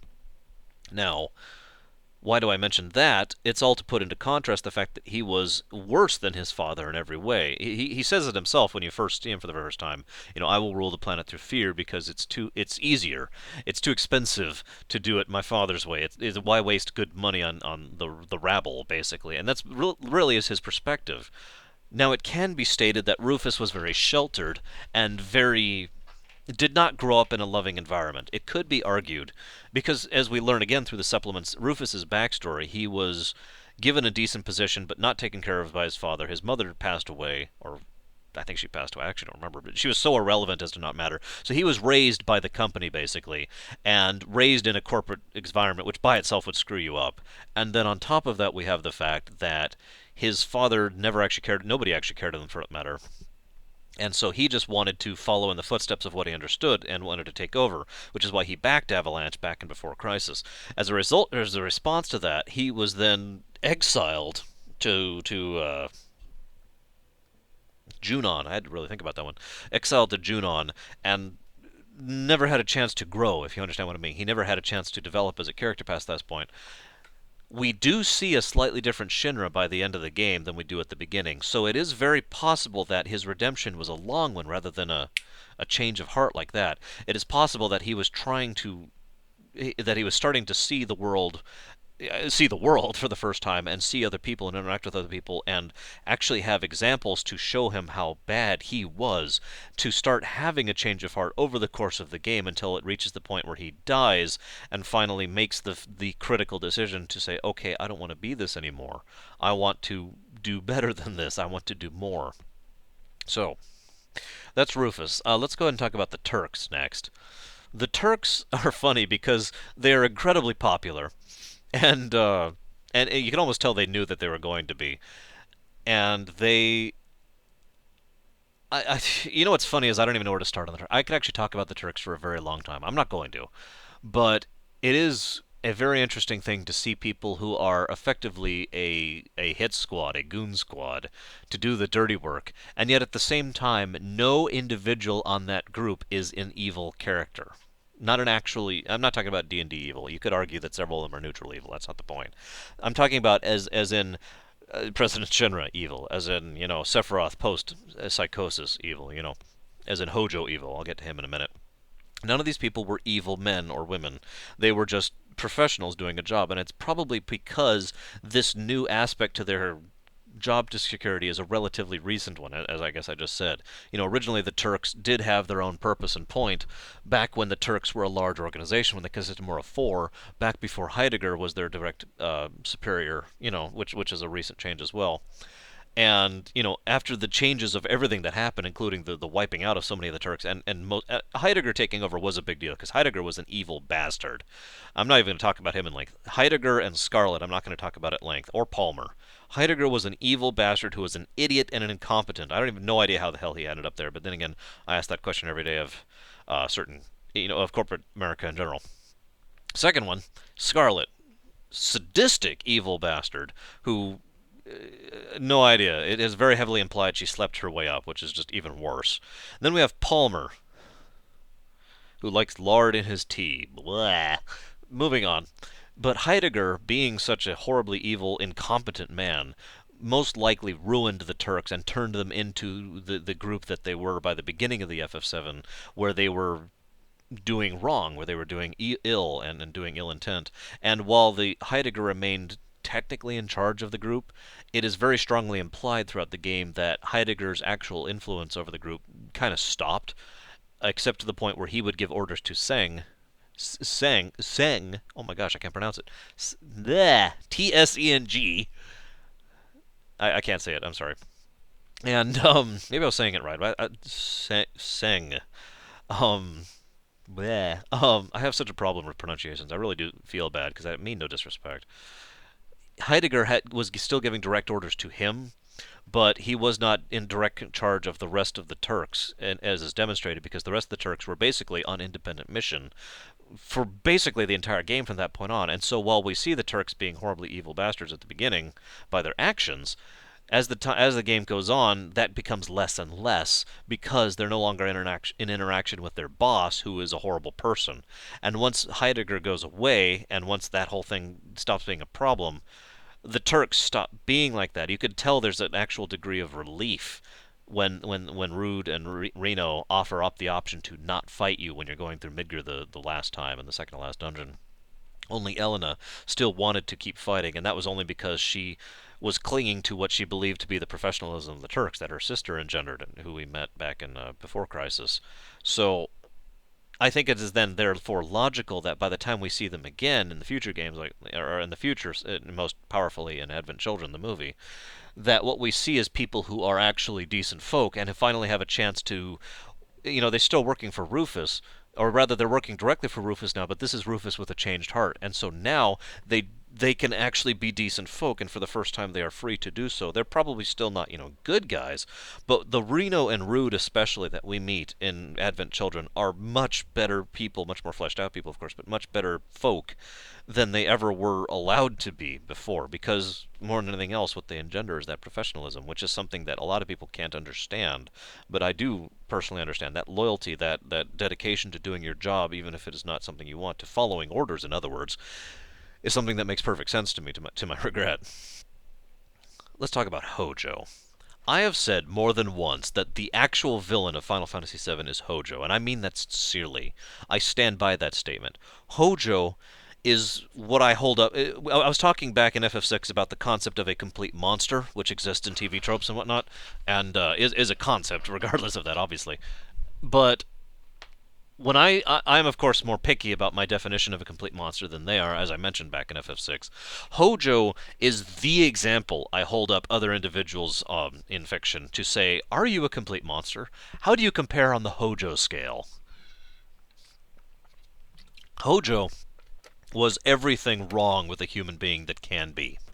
He was demented, he was perverse, he was insane, he was evil, he was neglectful, he was an impolite person.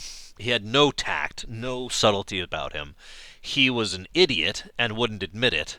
He had a gargantuan pride and vanity issue, huge ego.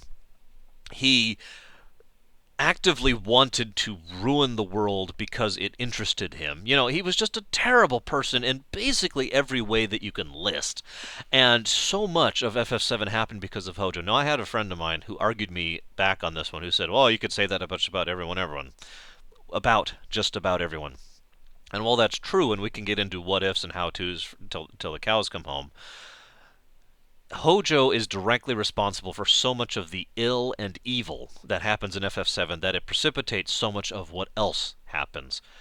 I could, of course, point to Sephiroth as the most obvious thing that Hojo caused, but also so much of the soldier and the Mako experimentation that went wrong was Hojo, and so many of the monsters that roamed the world were Hojo, and so many of the problems that happened with Shinra's R&D development after he killed Professor...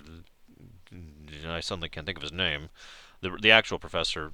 Again, Hojo was just a terrible human being, and I could not kill him fast enough in both games that I got to kill him. Spoiler alert, by the way. You get to kill him again in another game. I'm not going to say which. If you don't know it, then hey.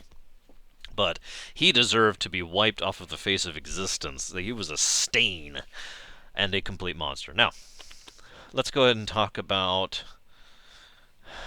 the characters. Now, normally I'd start with the main character. As I mentioned several times before, several of the Final Fantasies had different perspectives on whether or not there should be a main character or an ensemble cast, or however they want to do that. As I said, FF6 was very ensemble.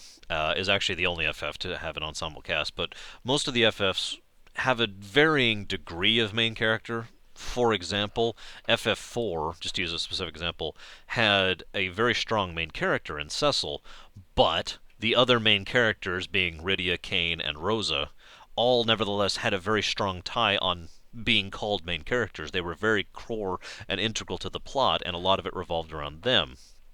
Cecil was still the main character, but all four of them there nevertheless were main characters, if you follow what I'm saying here. FF5 went a little bit more the spread out distance, because Bartz isn't the main character of FF5. In fact, if anyone, it would be argued that Lena is the main character of FF5. But while Lena has slightly more impact on the story, and I agree with that, I would probably name her as the main character, it is enough of a gradient between her, Ferris, Bartz, and Galuf that I don't think it's relevant. All four of them were the main character again. FF7 went back into back in a different direction. In fact, it's technically a new direction. They had Cloud, who is unequivocally, unquestioningly the main character. There's no arguing this point. There's absolutely no stating anything other than the fact that Cloud is the focus point of the story, right? However, and actually with one exception, and I'll get into that in a minute. However, Cloud also... how do I put this? You know, I mean, we had Tifa as well, and Aerith would be the other ones who are arguably main characters, but that's it. We also had something new in FF7. I'm sorry, there's one other thing. This is related, though. We had a party size of 3, which is the smallest party size ever seen in a Final Fantasy. It's a trend that would continue from that point on. Well, rather, it's a trend that would be considered from that point on. I should rephrase that slightly differently. There are pluses and minuses to that, but the reason they did that primarily, aside from balance concerns with the materia system, was to increase the amount of focus on a certain number of characters, Cloud himself included. So when you have a party of Cloud, Aerith, and Tifa, you could very solidly say that is the main party. Period. You know, those are the main characters. And Barrett taking Aerith's slot when you know what happens. So it was a different style. It was a different way of approaching it, and I do think it was a good thing because we do get to see a massive amount of character development for Cloud and for Tifa, and for Aerith to an extent, throughout the course of the game. And it's obviously the reason they did that. It's one of the reasons why Cloud is one of the more popular main characters of the FF series, was because we see him constantly in FF7. With the exception of the one section of the game, Cloud is in the party. Period. You know, it's the Chrono effect back in over in Chrono Trigger. You know, Chrono until a certain event is in the party. Period. Now, let's go ahead and talk about the first character I want to talk about now that I've established the ground line, and that is not Cloud, the main character. That is actually Aerith. Aerith, or Aerith if you prefer, is the only other character that I could hear argued is actually the main character, or at least potentially the main character. Let me explain what I mean by this.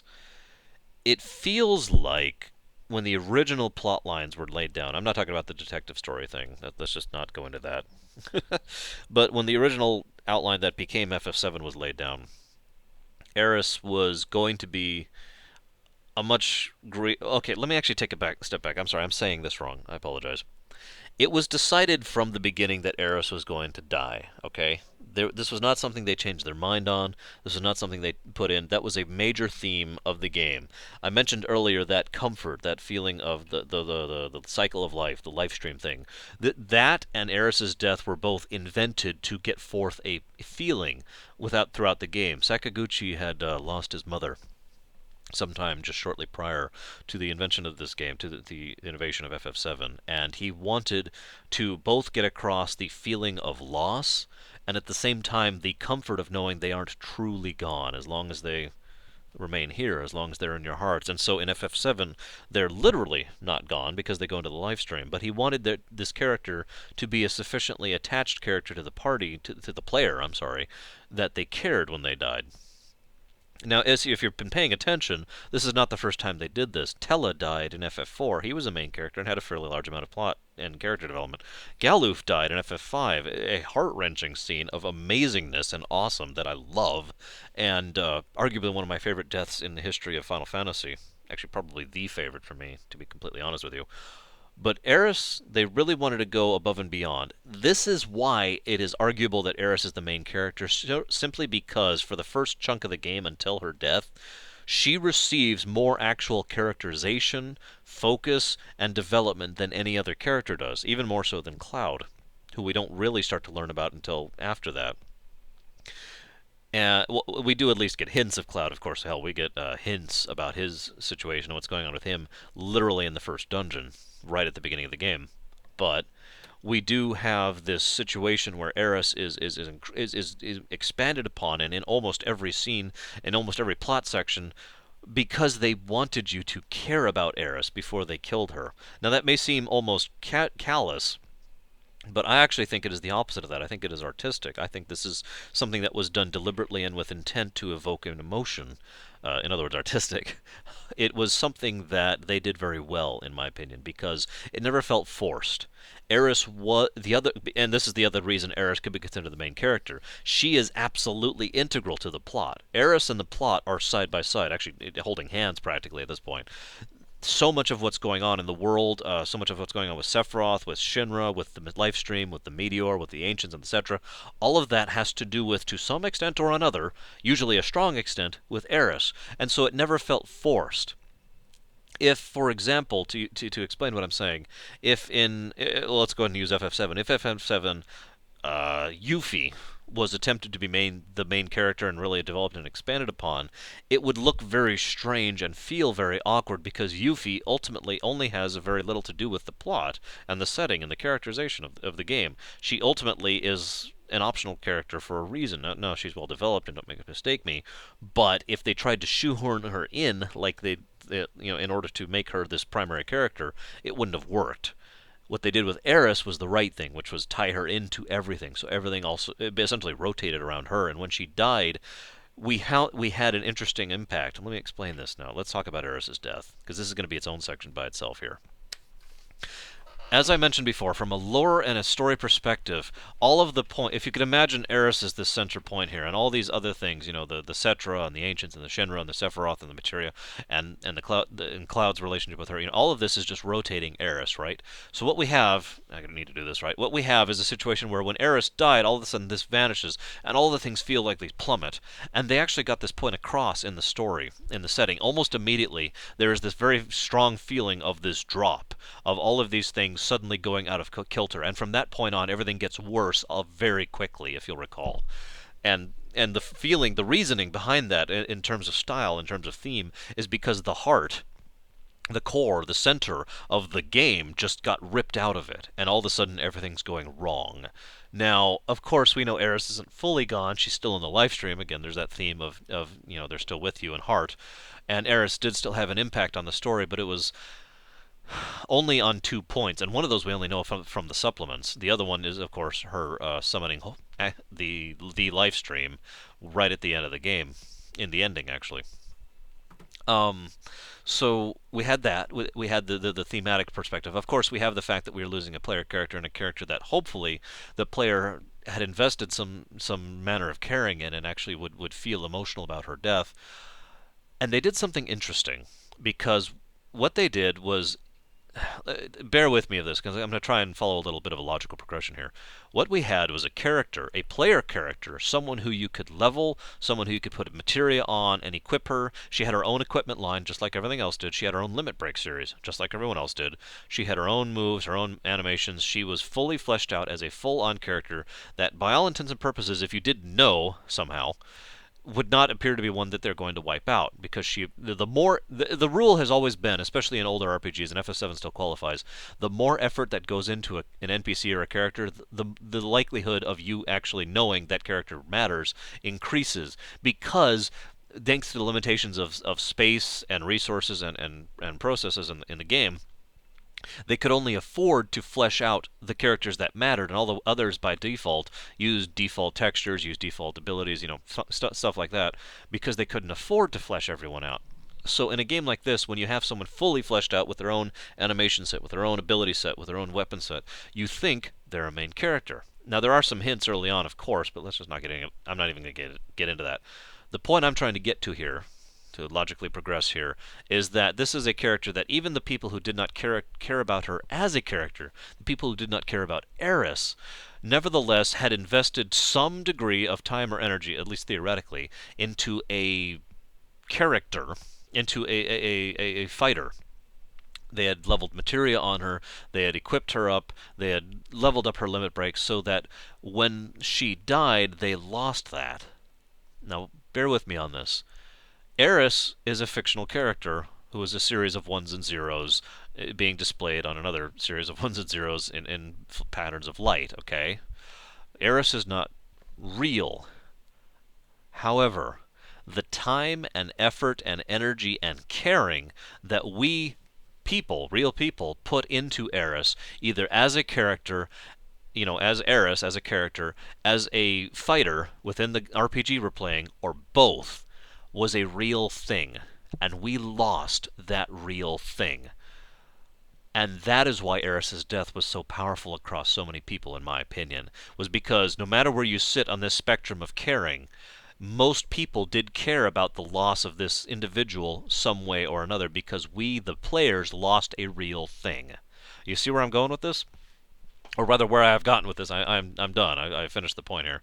But, you get it? So it was very well done. It was extremely well thought out, and you could tell they put a lot of effort into making sure that both of these points would exist, so that the widest possible audience, again, this is the new guard mentality going here, the widest possible audience would care about the loss of this individual. Very well done. Definite props. Now let's talk about Aerith really briefly on top of that.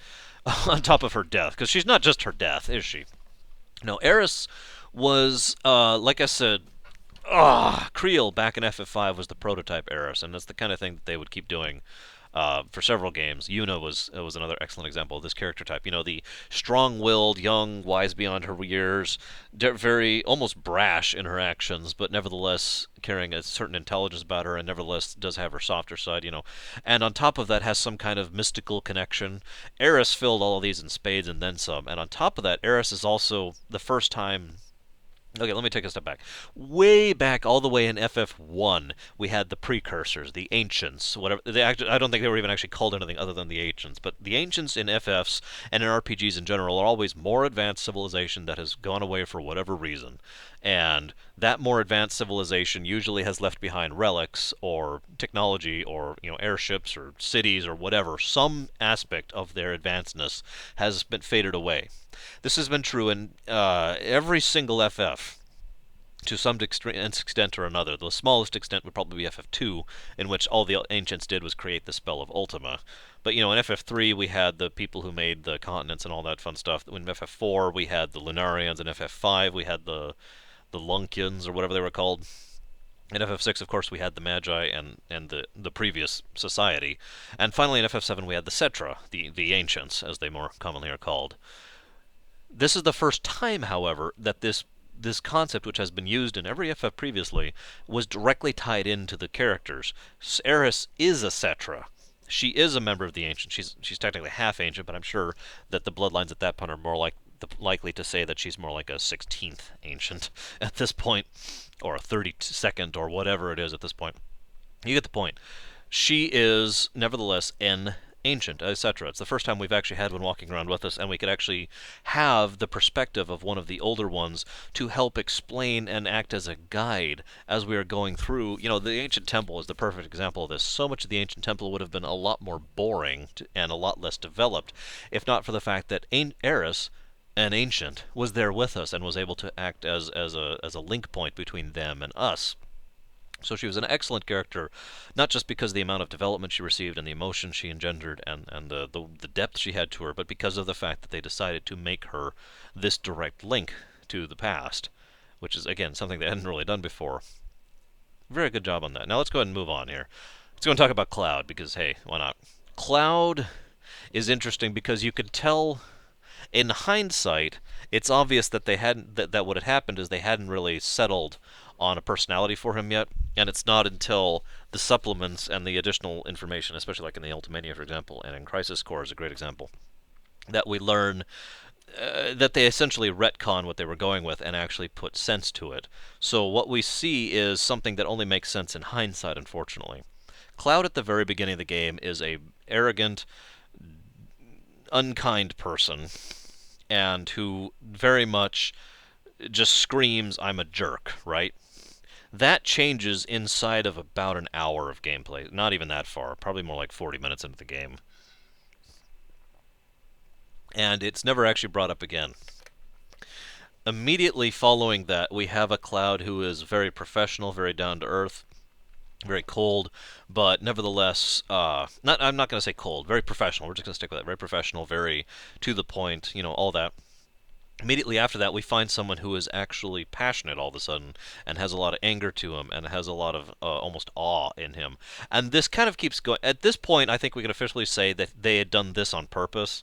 The earlier points are explained thanks to the backstory we know that basically means Cloud wasn't in one piece yet mentally. His personality was literally shifting underneath his brain as the game was progressing. And it wasn't until he first heard the call of Sephiroth towards the end of the midgar section that he started to solidify it all, and that's just because Sephiroth was calling him.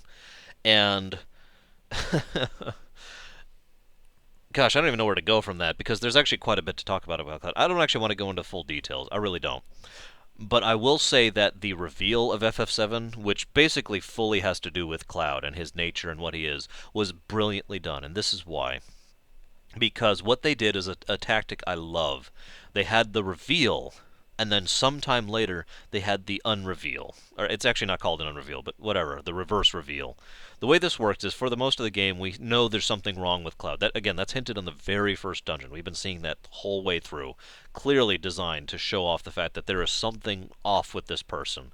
And we don't get a lot of the nuances and subtlety in that because of translation issues, but we could tell based on some of the dialogue that it is supposed to be there. We are supposed to be getting the impression that Cloud talks differently and acts differently and basically is not a normal person throughout the whole game, or rather throughout the first half of the game. When we finally get the reveal that he is in fact a Sephiroth clone and that there was no Cloud and blah blah blah blah, that was an amazing scene, incredibly well done, absolutely fantastic. Some really good villain moments for Sephiroth as well, some really good development for Tifa, and of course the revelation about what the heck was going on with Cloud, right? That's the reveal, and Cloud himself finally admits, yes, I'm just this and there's nothing else. However, if we look at that, that still doesn't fully make sense. There are still a few tiny other hints, only two actually, I believe, that there's something further past that. And then when we go and do a few more sections of the game, we get back to Cloud, and we do the journey into the center of the mind, into Cloud's soul, or whatever you want to call it, in the live stream. And then we get the reverse reveal. Up until this point, we've been given the statement that Cloud actually never existed, that there never was a Cloud, that there, or if there was, that it was just some little kid that Tifa happened to remember, that the Genova cells had pieced together in order to create this alternate personality. It is then that we find out that Cloud was in fact a real person, that he had in fact been there all those times. One of my favorite moments in all of FF7 is when Tifa is reliving his memories, and she sees the scene that we'd seen before, twice actually, I believe, and where Zack is destroyed by Sephiroth, and Cloud goes in, and Tifa finds out for the first time that Cloud had kept his promise. Oh wow, I'm actually turned up at this one. This is one of the only scenes that actually tears me up in the whole game. Is this scene, because way back at the beginning, Cloud, the real Cloud, made a promise with Tifa that he'd be there for her. And all the way later, in lore terms, in game terms, years and years and years later, he's joined Soldier, he's sucked at it, he's a terrible fighter, he's a terrible everything. He reaches the point where Sephiroth has just owned Zack and is about to do God knows what with Genova's head. And Cloud comes in, and takes Tifa and actually puts her aside to take care of her, and Tifa realizes, and she'd never known this before, that Cloud actually had been there for her, and he had been there for her before. He had been taking care of her before. There's hints of this. If you're, and this is one of those beautiful things where if you're doing a replay, you could see the hints that were placed there that you really had no idea what to make of back then. You could actually see the fact that Cloud was there in several of these flashbacks. You just didn't know it was him yet. And then he goes and takes out Sephiroth, defeats him, and yes, God, awesome. And so that's the reverse reveal where we finally have the real Cloud for the first time in the whole game. In fact, technically the first time in many many many years, by Cloud's perspective, because he'd been in that damn jar ever since Hojo got his hands on him, and from then until this moment where Tifa saves him in the live stream, he is something, and in some cases some things else. And it was just a powerful, wonderful, incredible scene. My favorite scene or scenes in the entire game. Absolutely amazing. But I don't know what else to say about Cloud other than the fact that I find him fascinating, because what we have in Cloud is someone who is incredibly unlucky, who is incredibly screwed over, and nevertheless managed to come out on top as a result of it due to what I can only call sheer luck. We see so much more about this in Crisis Core too. Zack taking care of Cloud and helping him out is the only reason Cloud lived through any of that. He was completely gone. And it wasn't until, Cloud didn't even understand that Zack was dying until Zack actually died. And then all of a sudden it just hit Cloud like a ton of bricks. And whatever was left of his psyche, which was already ripped to sunder thanks to the experimentation and the horribleness that had been put on them, the massive amount of Mako poisoning, that his personality utterly and completely shattered. And it's worth noting that Cloud's mind shatters more than once throughout the course of this game. It is amazing that he is still going by the end of it, and it's only because Tifa cared just that much to try and to work, and at her own expense, and possibly at her own sacrifice, to bring him back. Amazingness, oh my goodness. And you really got to feel for Cloud, you know what I mean? But I'm sorry, the point I was trying to get to here is the fact that Cloud got lucky, and extremely, extremely unlucky.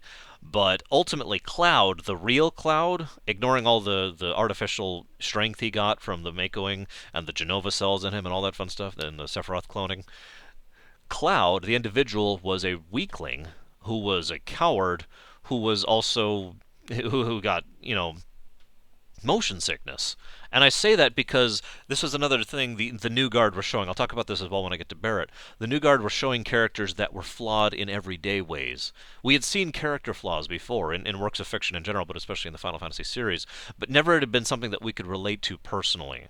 You know, Cloud had motion sickness and was a coward, and I mean not just a coward as in but he had trouble with that sort of thing. He didn't like fighting, and he was a weakling. He was There's a reason he never escalated up the ranks, is because he was never good enough. He was fodder as far as Shinra's concerned, and I just like the fact that they did that. I think that was well done. I think they went a little too far with it in the future. But to summarize what I'm talking about here, Clark Kent, or Superman if I prefer, spoiler alert, is a flawed individual, okay? Spider-Man, or Peter Parker, spoiler alert, is flawed in a way that most people can relate to. He has everyday problems. He has down-to-earth difficulties with himself, with his personality, with his relationships with others. Superman, despite his flaws, which do exist, is still even his flaws are on a scale that most people just do not or cannot see or feel personally, and obviously because we're just people. Spider-Man is much more down to earth with that one. So I just like the fact that what we had in FF7 was characters that had basically down-to-earth flaws, down-to-earth problems that enabled us to relate to them more directly. Now, that is more apparent in the next character I'm going to talk about, which I'm going to go ahead and segue to now, which is Barrett. Barrett was... Well, let's talk about his flaws first, because I just got off that subject. Barrett was selfish, right? Barrett was very self-interested. He cared about himself. He cared about his adopted daughter. And he cared about the fact that, he cared about his own... How do I put this? He cared about his own revenge. Ultimately, especially at the beginning, Barrett cared more about getting vengeance for his wife on the Shinra than he did about actually saving the planet. He kept carrying "I'm going to save the planet" around as a banner, as a rallying cry. But ultimately, what he was really interested in was hurting the people who hurt him. Now, I'm not saying that's a bad thing. It's just indicative of the level of flaws that these characters had. Now, Barrett himself, as said, is probably the third most well-developed character, well, fourth, actually, in the game. He is very well developed, all things considered. He does actually have a surprising amount of character growth throughout the game, arguably the second most.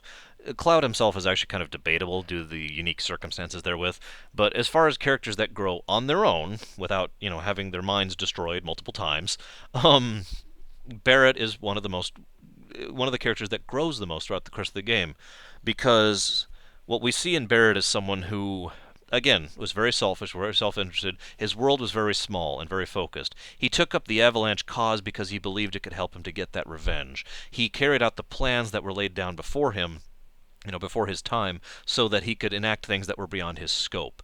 Barrett was very much a small was looking from a very small perspective.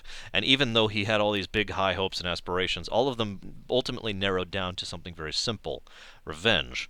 It wasn't until he started to group with the party and started to see what's going on with the world that he started to see just exactly how much more there was to life and to the planet than his own small concerns. And he nowhere, even when he starts to expand himself, even when he starts to get to the point where he wants to do more and wants to engage in more and actually try and help the planet, he still carries that selfish streak with him. My favorite example of this in the whole game is Cait Sith, aka Reeve, spoiler alert, is talking about the fact that the weapon. Actually, I could be thinking of the wrong scene. I think it's the weapon is attacking Midgar, and he's like, "Oh my God, is Marlene okay?" And Reeve immediately assures him, because Reeve's a good guy. I'll get into that in a minute. Reeve assures him, "Don't worry. They're evacuated to safety. She's taken care of." And Barrett says, "Oh, okay." and kind of walks off, and Cait says, like, wait, what? That's it? I think it was actually an explosion, but you get the point. What, that's it? That's all you care about? I've been meaning to ask you something, Barrett. What exactly how many people do you think you hurt? How many people do you think you killed in that damn explosion, huh? I've been meaning to ask you that a while. And it really is indicative of the differing of the two personalities. And Barrett takes that pretty hard. He reacts with anger and violence, but you could tell that actually really cut him. That really showed him how self-interested of a person he was being. And it's from that point on that we see Barrett, who has, again, chosen to grow as a person, chosen to say, okay, you know what? You're right. We need to save this planet, not just me and my daughter. We need to actually do more for this world. Let's go try. Let's go do this. And so from now on, we see a more well-developed Barrett, or I shouldn't even say more developed, but more accurately, a Barrett who has chosen his own path and finally is actually going to stick with it, finally has actually settled and satisfied with what he is.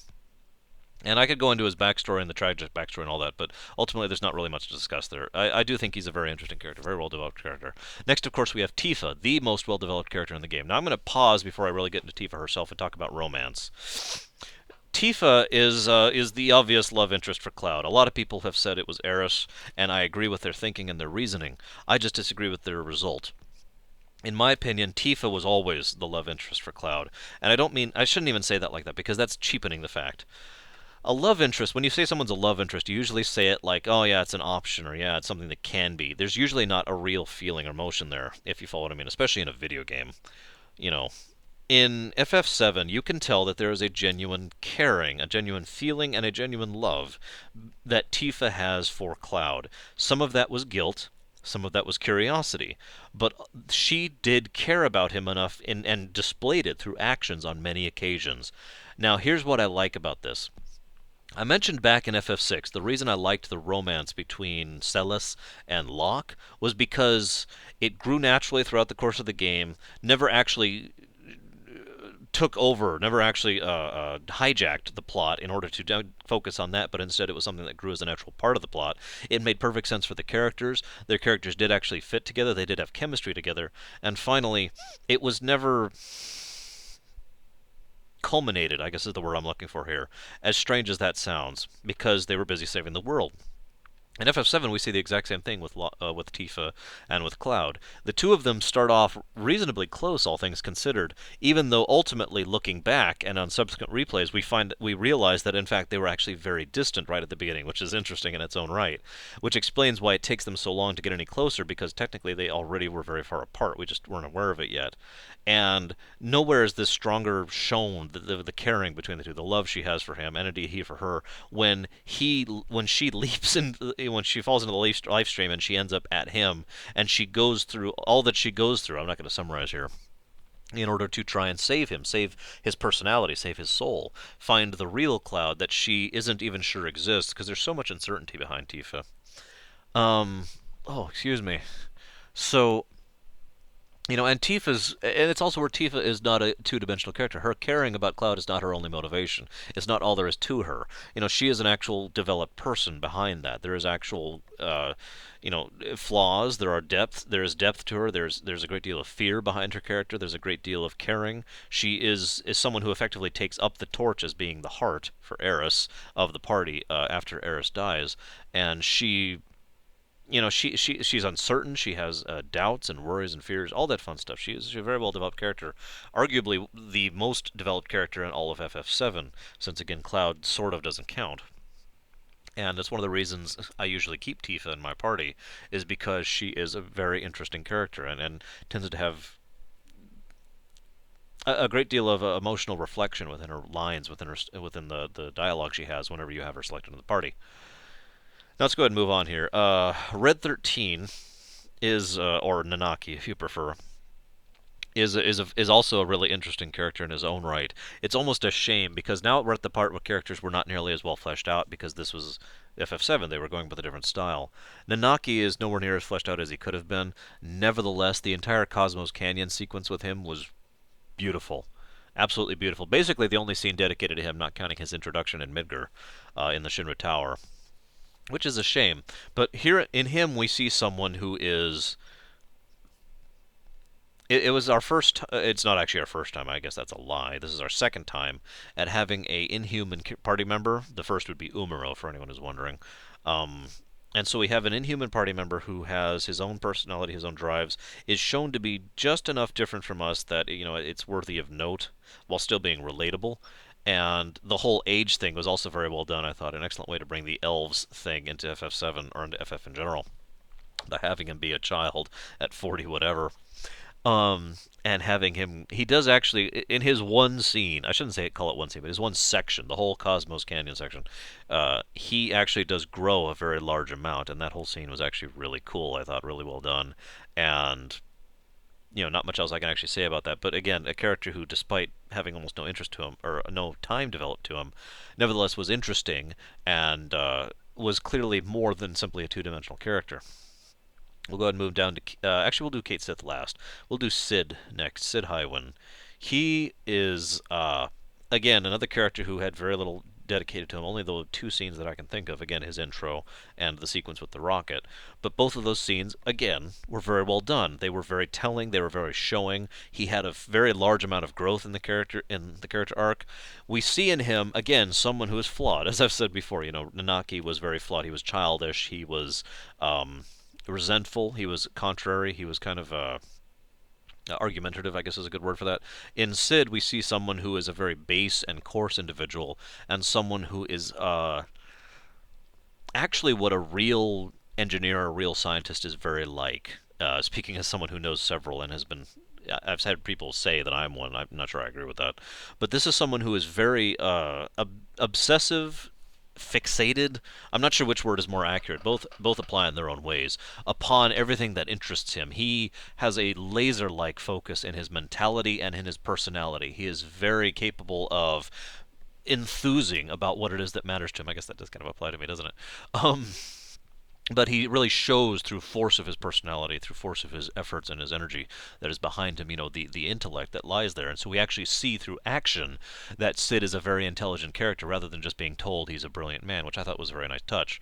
On top of that, we do see that Cid was sufficiently a ambitious and simultaneously flawed, again, rather selfish character in how much he wanted to go to space. It was so important to him. It was so relevant to him. His obsession was so strong that he almost killed someone he cared about in order to do it. He almost did.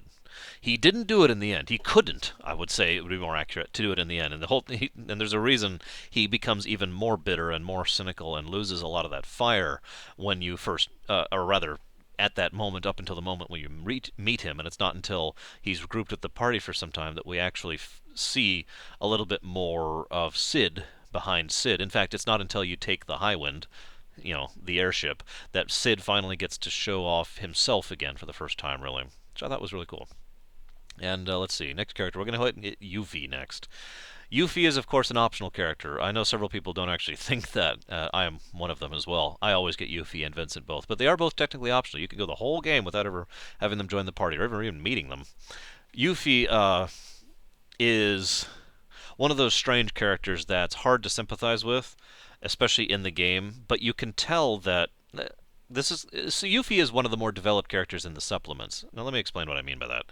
In FF7 proper, we see someone who is kind of a brat, kind of an arrogant or an irritant rather, and someone that you just want to kind of smack. And as you go through her whole section in Wutai, I believe, you get to see more and more of that, and you get to see just a few shades of how she really is and why she is the way she is. She is not a good person per se, but at the same time, she actually really is, if that makes any sense. She's not a polite person. She is not a kind person. What she is someone who very much wants to do good, though, and she is also someone who's been an outcast for virtually her entire life, from her family, from her people, and from where she goes as well, from the modern lands, the Shinra lands. And so what we have is someone who spends most of her life in that kind of lifestyle and naturally trying to trick and steal and lie and cheat and all that fun stuff. And as much as she is ultimately still interested in her own ends, and again very flawed for doing so, and indeed Yuffie is arguably the single most childish character in the group, that childish quality is leveraged into a strength throughout the course of the game. and indeed into the subsequent games. And this is why I bring up the supplements here. In the supplements, we see and find out an interesting fact that most of the party kind of split up and doesn't really keep in contact with each other, if not for the fact that Yuffie does so. Yuffie is the reason the party stays in contact with each other, and that makes perfect sense in hindsight because Yuffie never had a family until the party came along. Yuffie never had people who cared about her or who she cared about and who actually made her feel like she belonged to some extent or another. And so when the party splits up, it makes absolutely perfect sense that Yuffie is the one who fights so hard and so strong and is the connecting point for everyone else. She keeps in contact with Barrett, who keeps in contact with Cloud, and who keeps in contact with Cid, and through Cid keeps in contact with Reeve, blah, blah, blah, blah, blah, blah. And so Yuffie, when Reeve offered her the chance to work with the NGO or whatever it's called, leaps onto the opportunity, and she was right up there with helping to evacuate Midgar and all sorts of other fun stuff because ultimately it gave her a chance to keep doing what she wanted to do. When the game ended, when Final Fantasy VII ended, of all the party members, the one who wanted it to keep going the most, who wanted to keep doing the adventure and keep saving the world was Yuffie. And it makes perfect sense to me. To be completely frank, I would be in the exact same boat in her position. I wouldn't want this to end. If I was where she was, actually with a family for the first time in my life and with friends and actually doing something that mattered and helping the world and my people, God, yes, sign me up. Can we keep going, please?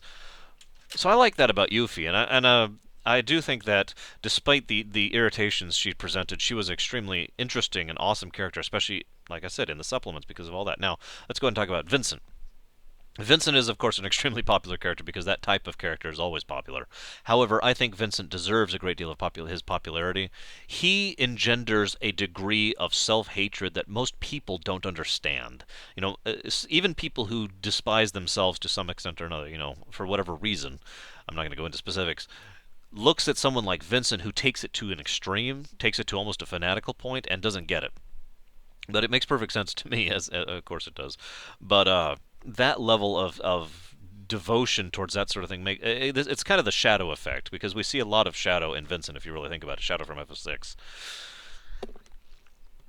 Oh goodness. And so in that we have a character who is a very tortured soul, more or less literally.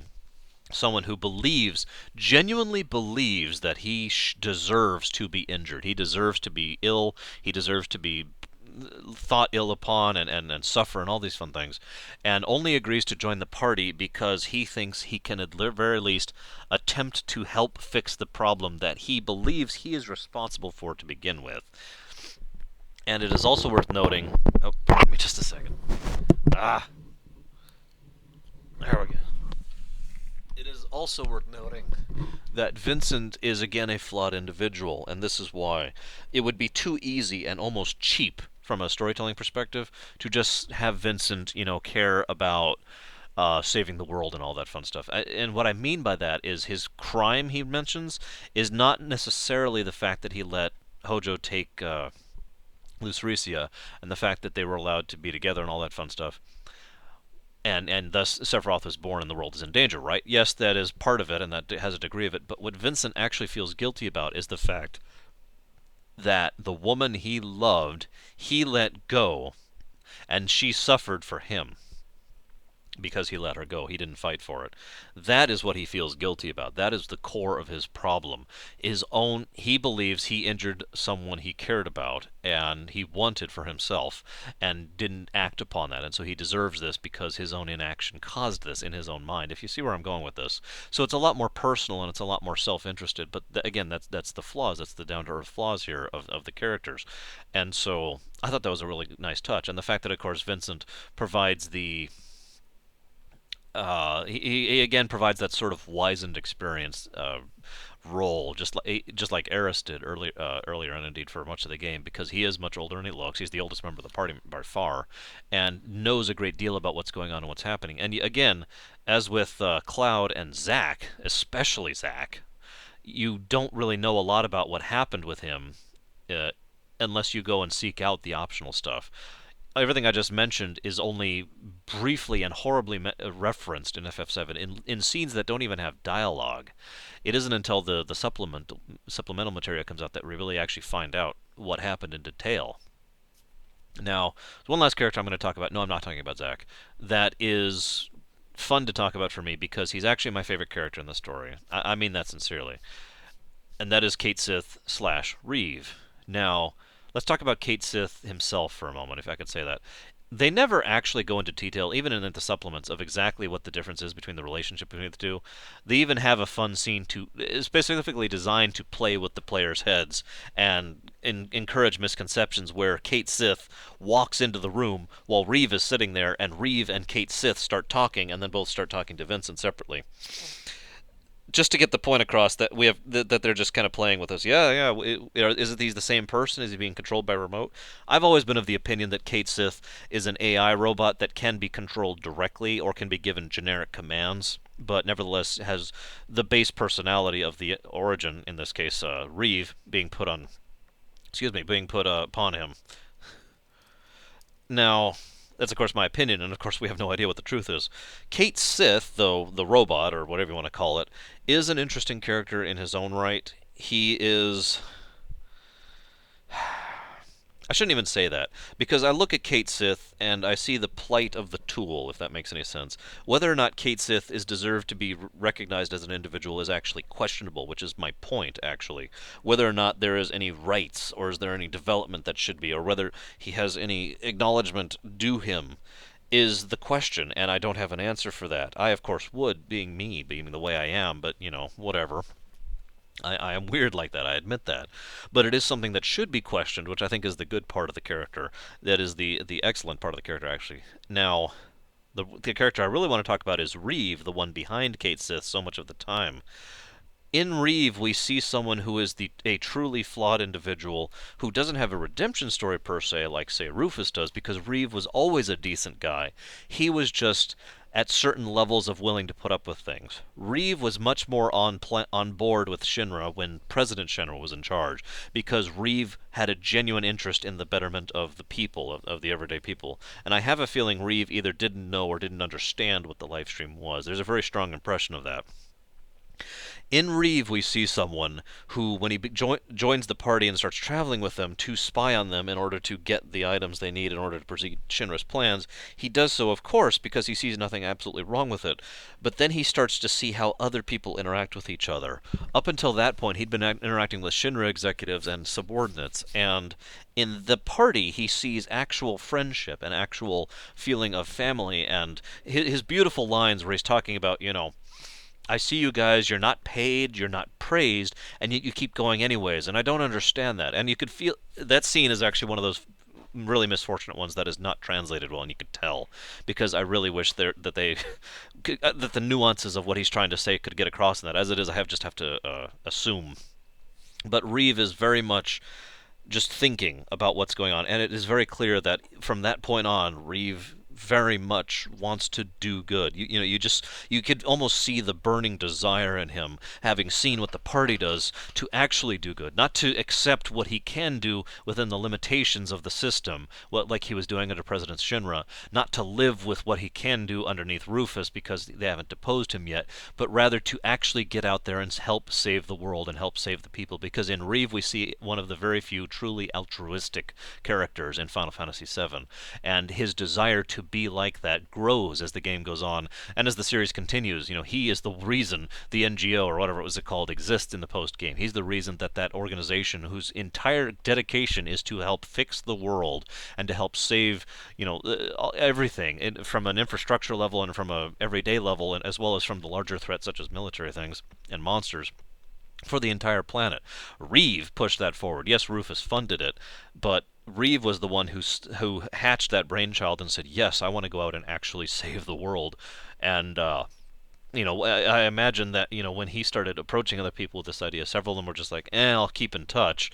And of course, the only other person who really wanted to keep adventuring and keep helping people, Yuffie, is the one who goes with them. So I really like Reeve, if that's not obvious. I really like his character.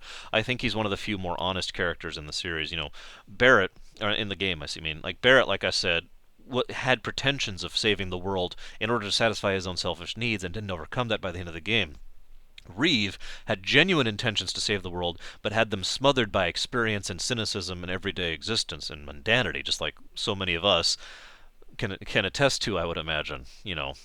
We all tend to aspire to greater things, and yet we think the thought always is there, Well, what is there that I can do? What is there that I can accomplish? I'm never going to succeed at that. I'm not even going to try. And again, this is how Reeve was flawed because he was brought down by mundanity, by everyday life, and the way the system works, you know? And I thought that was awesome and a very excellent way to demonstrate that character. So, I'm done talking about those characters. Let's go and go down my ending checklist. Let's talk about the music. FF7 was the first time Nobuo Uematsu started feeling the pressure. It was the very beginning of it. I'll talk about that more when I get to FF9. Like I said, when he finally actually, said, "Okay, I've had enough. I'm out." But FF7, um, excuse me, like in FF6, and all the way back as far as FF4, really, or 3, I'm sorry. He really wanted to do music per cutscenes, music for individual areas that would only play once. And so he really went wild. He actually used a brand new musical system, a new software, I should say, for 7. I'm not going to go into the details there, but he really found it liberating to actually use, such wide variety of instruments and functionality in his music rather than just being limited to whatever he had available, thanks to the system they had. And so he really went wild with FF7 and kind of burnt himself out just a little bit. Not much, but by the end of FF7 he was definitely worn out. And when the demand came in for FF8, he started getting a little leery. I'll get into that later, of course. But nevertheless, I want to talk about the music itself, which is just absolutely amazing. FF7's music, with the exception of a few songs, is music that I enjoy listening to pretty much across the board. There are some exceptions to that, but every exception, as I've said before in other examples, is a song that accents the scene to the point where even though it's a song I wouldn't want to listen to in a vacuum, nevertheless is very excellent mood or tone or whatever setting for the specific scene that's playing. Now, the last dungeon of FF7 is actually one of its weaker points, if I'm completely honest with you. And the reason why is because FF7 really started going with the random weirdness factor. I talked about this before. I don't remember in which FF. Because a last dungeon always has to be epic in some way, and having a last dungeon that exists in like a spatial anomaly or something like that, like in FF5, or in another world composed entirely of darkness, like in FF3, makes a degree of sense, or in the core of the moon, like in FF4. But in FF7, you go down through the planet, and what you see is a lot of really random, weird terrain. Not very interesting terrain, not very good looking terrain, just a lot of it, and very random. And a lot of it doesn't have a lot to do with the rest of it. And it didn't actually have the epic feel it should have. The music did, and I'm going to go ahead and make a point in saying that the FF7 Last Dungeon song is my second favorite Last Dungeon song, like, ever, basically. A third favorite, actually, I'm sorry, third favorite. But, very awesome music. It was perfect for exactly when it should be. Judgment Day, I believe is the name of it. And it's exactly the point, because we get the impression, when we first are woken up and we find out that Meteor is crashing in 7 days, then you have, it's not really mentioned again because you're often doing optional stuff, right? Because you get the airship and you go and enjoy the game for a while. But by the time you get to Judgment Day, the very strong impression is that in lore, the meteor is falling right now. This is the last day. We have to go stop Sephiroth now so Holy can stop the meteor now because this is the last day. And that was excellent. But the dungeon itself just kind of failed. It wasn't that difficult. It had a lot of really awesome materia that was kind of pointless because it could only be used for this area, or of course you could leave and go use it on the weapons. And I don't know, it just kind of failed for me. I don't really have a better way of explaining it. The whole time I was going through, I was just kind of like, okay. This feeling I'm talking about is most strongly described in FF10, which very much had a very weird, for the sake of weird, last dungeon, and I just don't get into that personally. But anyways, I'm going to take a moment here. In place of talking about the remake, I'm going to talk about the super optionals. Ruby Weapon and Emerald Weapon are probably the most famous example of super optionals in gaming history. And the first time that it really became a popular, or I should say a well-recognized feature. Again, they've been doing it since FF4, but this is the first time that it was really well commonly known that, okay, these are the super optionals. This was also the first time, I think, that most of the American audience saw a super optional, because the FF6 didn't actually have a super optional. It had a whole bunch of optionals. The last super optional we saw was Omega back in FF5, which again most people didn't see over here. So the point I'm getting across here is that most people saw Ruby Weapon and Emerald Weapon as the first super optionals, the first, stronger than the last bosses in a game. And there was a lot of challenge and a lot of interest and a lot of strategies that were being traded around and passed around in order to figure out how best to best these things and different methods of doing so and blah blah blah blah. And it's also interesting because they were both different styles of super optionals. Emerald Weapon is the gear check, as we would call it in MMO terms. You know, he hits hard, he's got a lot of health, and he hits hard again. So you need to be able to bulldoze through him either through extreme cleverness, a lot of stats, or both. Ruby Weapon was the complicated last boss. She had tricks to her, she had gimmicks to her, and or I'm sorry, complicated optional boss. She had different things you had to actually work your way through in order to access her and affect her. You know, you could trick her AI, for example, or you could just live with it with one character. You know, there were several methods of dealing with her. But nevertheless, both were excellent examples of super optionals. Probably still remain the examples of the super optionals. Not the hardest example, in my opinion. As I've already said, Omega is the second option hardest, and the first would be Sephiroth back in Kingdom Hearts. But definitely very noteworthy and very well done. I also like the fact that they gave rewards for beating them. These rewards are so almost completely unnecessary, but nevertheless work awesome for an artificial new game plus, which can be done through editing and cheating.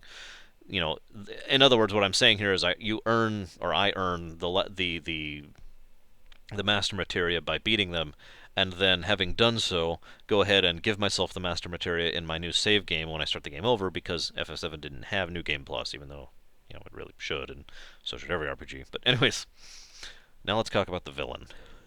Sephiroth is arguably the most popular FF villain of all time, arguably one of the most popular RPG villains of all time, and with good reason, in all honesty. He presented an interesting combination of classic maniacal fantasy villain, on top of that, a bit of a destructive, not insane like Zemus, and not crazy like Kefka, but nevertheless an unhinged personality, and on top of that added a layer of cool, for lack of a better term for it, and a layer of near absolute confidence, which is a very important thing to be added on top of these character traits I just mentioned. Sephiroth himself, most unfortunately, only got a little bit of development within the game itself, but that was done on purpose. So much of Sephiroth was implied or added to based on what we knew from other people who were talking about him. This was a necessary artifact of the fact that we only see Sephiroth twice in the entire game, not counting flashbacks, because throughout the whole game what we're seeing is either pieces of Genova or Sephiroth clones that he's controlling as he's interacting with us through them. That's most of what we see throughout the game, which is interesting when you really think about it. It's not until we get way towards the end of the second disc, I believe, or maybe it's the first disc, I don't remember, when we finally start to see when we see Sephiroth himself for the first time in the game, and then we see him again when we fight him at the last boss. So by necessity, he was absent for a lot of the game, and we had to learn about him from other things. It's not until the supplements we start to see Sephiroth in action, start to really see the subtleties of his character. I was describing the FF villains and the FF heroes for a friend of mine because we were playing a game of Who Would You Be, which is a game I actually really enjoy doing because it's an interesting theoretical exercise. What it comes down to is, of this list of characters, which would you be and why, and which would I be and why? And then we reverse the question. They decide what they would want to be and what I would want to be, or they would think I would be, right? So this individual in question, she picked Sephiroth for herself. And I looked at her kind of strange. I was like, why? And she's like, well, what is Sephiroth? Now, unfortunately, I don't have the full. Actually, I bet you I do have that conversation saved because I really just kind of want to quote myself here. The way I described him really emphasizes what Sephiroth is in a nutshell, especially when you really take into account all of the additional uh, dialogue. Oh, shoot, looks like I didn't actually save it on this laptop. That's unfortunate. Well, let me just do the best I can here. Sephiroth is an individual who is egomaniacal, who wants desperately and desperately to the point of soul desire, to ascend to a higher plane of existence because everything he knew about his current plane was either a lie or terrible, and he had no desire to continue to pretend to have an interest in those that he knew from birth were his lessers. But on top of that, we have someone who is ultimately very empty at heart and finds the only joy he has in exercising his incredible combat skills against people who at least can try to keep up with him. And that knowledge and the knowledge of the fact that he is so far beyond so many others around him brings him a great deal of sorrow. And so we see in him almost effectively, we see what it would be a nobody in most other settings. And that is Sephiroth in a nutshell. That is the best summary I could give of him right there. He is someone who only cared about his friends back when he was still pretending to be human, I should say. Even when he interacted with all his lessers, this is most strongly shown in Crisis Core, he really just had this air of coldness and of empty professionality, which showed a degree of depth behind him without showing it in a really excellent way. And the only ones he actually cared about, of course, were his friends. They were the ones who were keeping him grounded.